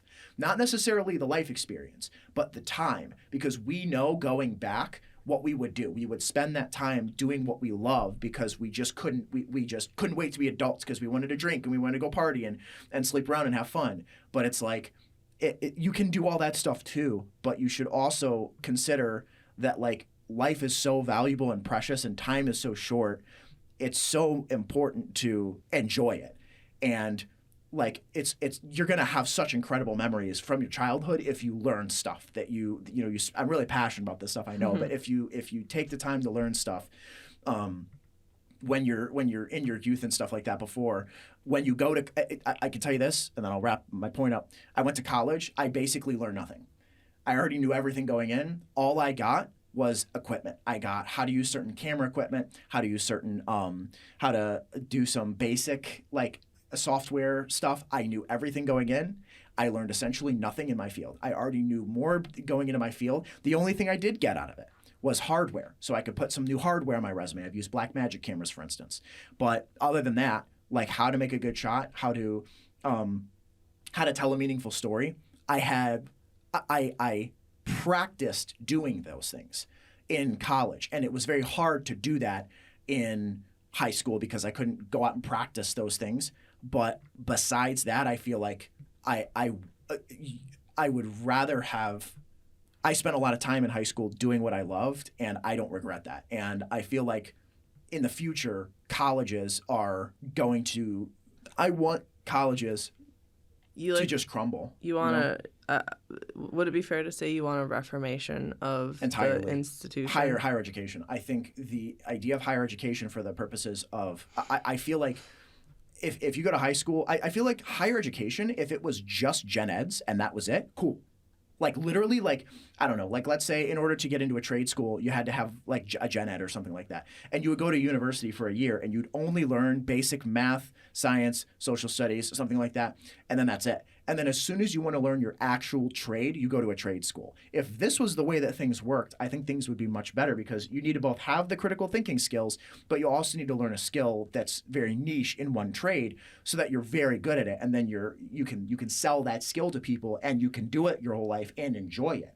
And I don't think we're set up for that right now. I think we force kids that are way too young at 17 to decide what they want to do for the rest of their life when they don't know. They don't know. And then say, okay, pay $80,000 to $120,000 to guess if this is for you. Yeah, I was going to school to be a teacher, and now I'm just like, that sounds miserable. Yep, that was my wife. My wife was like, I'm going to go into teaching. And then after like 3 months, she was like, nope, not doing it. Do you know how I went about college? How's that? So that first semester that I was here at this college, I won't say that. That first semester where I went to the college where I met you, I took the classes that I was supposed to. I did everything I was supposed to. I was like the perfect little student, right? And then that fateful email came through. You know which email. The email where it was Oh, I do. Yep. You can elaborate as much as you want on that, but Yeah. that was a gut-wrenching email. They cut the entire theater department. They let go of the professors. Many professors that changed our lives. Changed our lives Yep. forever. We were talking about how we didn't learn anything from college. Those professors learned so much from those professors. Yes. But so they cut my entire program, and I was like, oh, I can do everything right and still get completely screwed over. And so for the next semester, I went up to my guidance counselor and I was like, I am not taking gen eds. And she was like, you kind of gotta. And I was like, no, I'm taking upperclassmen classes. And she's like, you can't do that. And I'm like, well, I'm going to because you cut my program. Oh, no. Yeah. And she wouldn't. So I went to one of my professors who had like access to the same things that my guidance counselor had access to. And I was like, I'm taking these upperclassmen classes. And she was like, that's a big thing. Are you sure you want to do this? And I was like, yes. And I cherry picked which classes I wanted, and I only took those classes. And then my next year, I went to a different college, and I went to my guidance counselor, and I said the same thing. And she was like, what? Guidance counselors hate me. But what I did is every college that I've gone to, I've only taken classes that I want to, like classes that I think would like actually help me in the world. That's how it should be. Oh my gosh. I completely agree with that. It is life-changing. I could not tell you anything I learned that first semester. But then, like, taking the classes that I actually wanted to take, I learned so much more because I didn't have to worry about math for the liberal arts. That's a bad example. I loved math for the liberal arts. But I didn't have to worry about Bible 100. That's a better example. Yes. I didn't have to worry about, like, what happened in the Old Testament. I just had to worry about theater and directing and sociology and social work and like the things that I was actually interested in.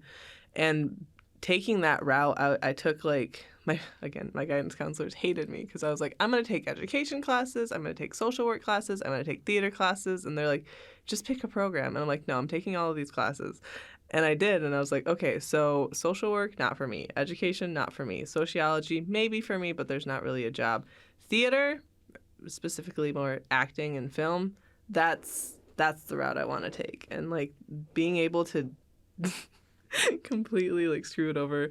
My friend gets so mad. He's like, you should not have been able to do that. And I'm like, well, I did. That's funny, yeah. And it's tough because there are classes you can take in college that just educate you, and it's very hard to take what you've learned and sell it. And what I mean by that is that the information that you have, let's say you take a sociology class, because Frankie and I both really like it, or philosophy or something. Well, it's very hard to take a philosophy. Let's say you just take one class and then you try to use what you've learned in your philosophy class as a way to solve problems for other people. Well, the way that we have solved this in society is we take the people that have studied philosophy the most and ask them the questions. So it's a level of dedication and commitment that is like almost lifelong. You have to spend 10, 20 years just studying this stuff so that like if a government or a parliament or some financial institution, it could be anybody, any organization could say, hey, you're a philosopher literally by trade because you've been studying it for like a decade. We're going to pay you to solve our problems because we need open thought and discussion on something. Well, that's the problem is like one or two classes, you might really like it, but you don't know if you want to do that forever. And even if you did, the idea that you have to burn 10 years of your life to get, like, it's like you can't just take the TARDIS and just go fast forward 10 years and find out if that's a good idea. You have to commit and spend like 25% to 30% of your life to one thing and not know if that's for you. And I definitely agree that college should be something where you both get educated and also learn a skill. And if, like, in a lot of ways we have taken college, I keep using this specific word college, whereas there are many that are universities designed to both include as many people globally as possible, but also to educate in a wide variety. I think if universities had a 1-year program, you spend 1 year and you learn only gen eds, and maybe it stinks, but you pick gen eds you like, or maybe you take some requirements or something like that, but you're only there a year, and then you get some kind of basic degree that says you've learned from this university. Then you go to a trade school, you go to nursing school, you go to, I don't know, a film school or something like that. I feel like that would be a way better use of time, because I feel like 4 years to sit around and wait until you graduate to find out if it's what you wanted to do, I think that's just absolutely asinine. And I think that going forward, I think that people are going to start waking up to this. It's so hard because I couldn't possibly imagine all the 17-year-olds being like, yeah, we're going to do this thing, because it's really challenging. But like 17-year-olds working with their parents right now are sitting here like they're just sitting at the kitchen table with their head in their hands going, how on earth do we pay for this?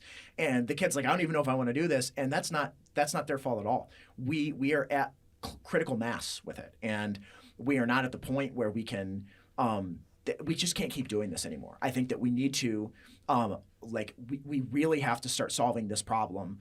And I have even considered, if I ever had the chance to, this is a dream of mine. I've said this. If I had the financial means to do it, I would start a film school, because not just because I wanted to provide the opportunity for people to learn that stuff, but specifically because what I learned in film school, above all else, was the network that I generated. Because the network that you get from and the people that you learn in college, they stick with you the rest of your life, so long as, you make friends and stuff, and you all learn a particular skill, right? So if you make a bunch of friends in college and you all study business, you're going to remember those people. If you study, finance, or you study creative stuff, or any particular field, you're all going to make friends. You're all going to learn the same skill. And so when you get out of college, you're going to have this network that gets created.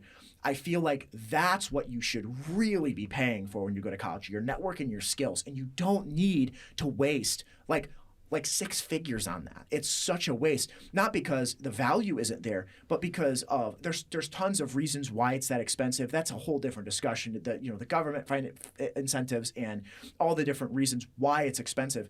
It doesn't matter why it's expensive. There are ways to circumvent that, in which, if an organization starts that teaches what it needs to teach, and it has relevant people in an industry, and it's not expensive, and everyone that goes there knows each other, and it starts a network going, it won't matter. And people will just go there because they'll go, oh, this is really like a prestigious either institution or whatever. You only have to go to a trade school for 2 years or something like that. And then people that went there are going to know that you went there, and people that are you learn the skills that you need to learn, and you also don't have to spend like hundreds of thousands of dollars. You spend like maybe $8 to $10 grand, and that's it. It's like students should not need to graduate high school and know instantly what they're supposed to do. People should, in addition to the scholarship incentives, where you're 18, you graduate high school, you should be able to take 2 years off. That's what Bryan Cranston did, as far as I know. It's like you should not have to just jump into college totally blind. You don't even know where you want to go to school. You have to guess, because if you don't, you lose out on thousands of dollars if you don't go right away. It's just ridiculous. I think there needs to be the entire country and world has to put their feet in the sand on it, or it will not. I don't know that it'll end. I think if we don't do something, like, college is going to cost for my children in decades. Like, if we're even around at that point, like, it could cost them $400 grand. And I cannot, it's not even that I don't want to do that. I don't want that for the world. I don't want to have like that, regardless of things like inflation. I don't want a world like that, where you have to pay for literally like multiple houses in today's money just to get the degree, and you don't even know if you want to do it, Yeah. and then you're locked into something. So, and then the debt is just, ugh. Yep. And you have to pay. You have to if you don't use the skills you learned, which the school can try to help with, but that's not really up to them. It's like you're drowning in a situation that you ultimately were given responsibility for when you weren't even sure what to do with that responsibility. It's predatory. It really is. Oh, it is, because of these companies. And I don't know who is the predator in this sense. Sometimes it could be considered the schools. It's the financial institutions. I don't really know. I know you would probably have perspectives on that. I know you have a bank that hunts you down and stuff like that. I'm kidding. But it's. They pretty much do. Yeah. But I would say that I'm extremely determined and I fixate on this, because I really don't think that there is a we just don't need to do this. This just doesn't need to be the way that the world works, I believe we have kept everyone's attention long enough, and I think we have spent more than enough time on a lot of these good topics. So I think we are going to go ahead and conclude this episode. Frankie, is there anything else that you would like to say to the people out there? Stay determined. I agree with that. especially to young people. Like, no matter what anybody tells you about who you are and about who you want to be, you live in a world that is both incredibly fortunate. We have toilets, running water, air conditioning. Many of us in the North America, which is fortunate. At the same time, there's a lot of brokenness and stuff like that. There are a lot of problems that we have yet figured out how to solve. I would absolutely implore you to stay determined. And the process of figuring out who you are and how you're going to fit into this time continuum that we're stuck in, all of us, no matter what happens, do not forget that you're not alone. There are millions of people that are going through the exact thing right now. And not only are they feeling as alone as you are, but they want companionship. Like, make friends, you know? Like, I can't even begin to remember the times I used to play Xbox Live in high school and the friends I made along the way. Like it is so valuable to make friends and do what you can to connect with people as best as you possibly can. And I know that your outlooks on life are probably extremely down with a lot of the craziness that's happened the last couple of years. But if you stay determined and you focus extremely hard on finding the things that you love and doing them and believing, you have my word that if you do what you love, that you will learn skills that will pay forward in your life. And while it's scary and there's a lot of unknowns, you can always rely on your skills and the things that you love to carry you forward. Even in the zombie apocalypse, your skills can help you. Yes, that's true.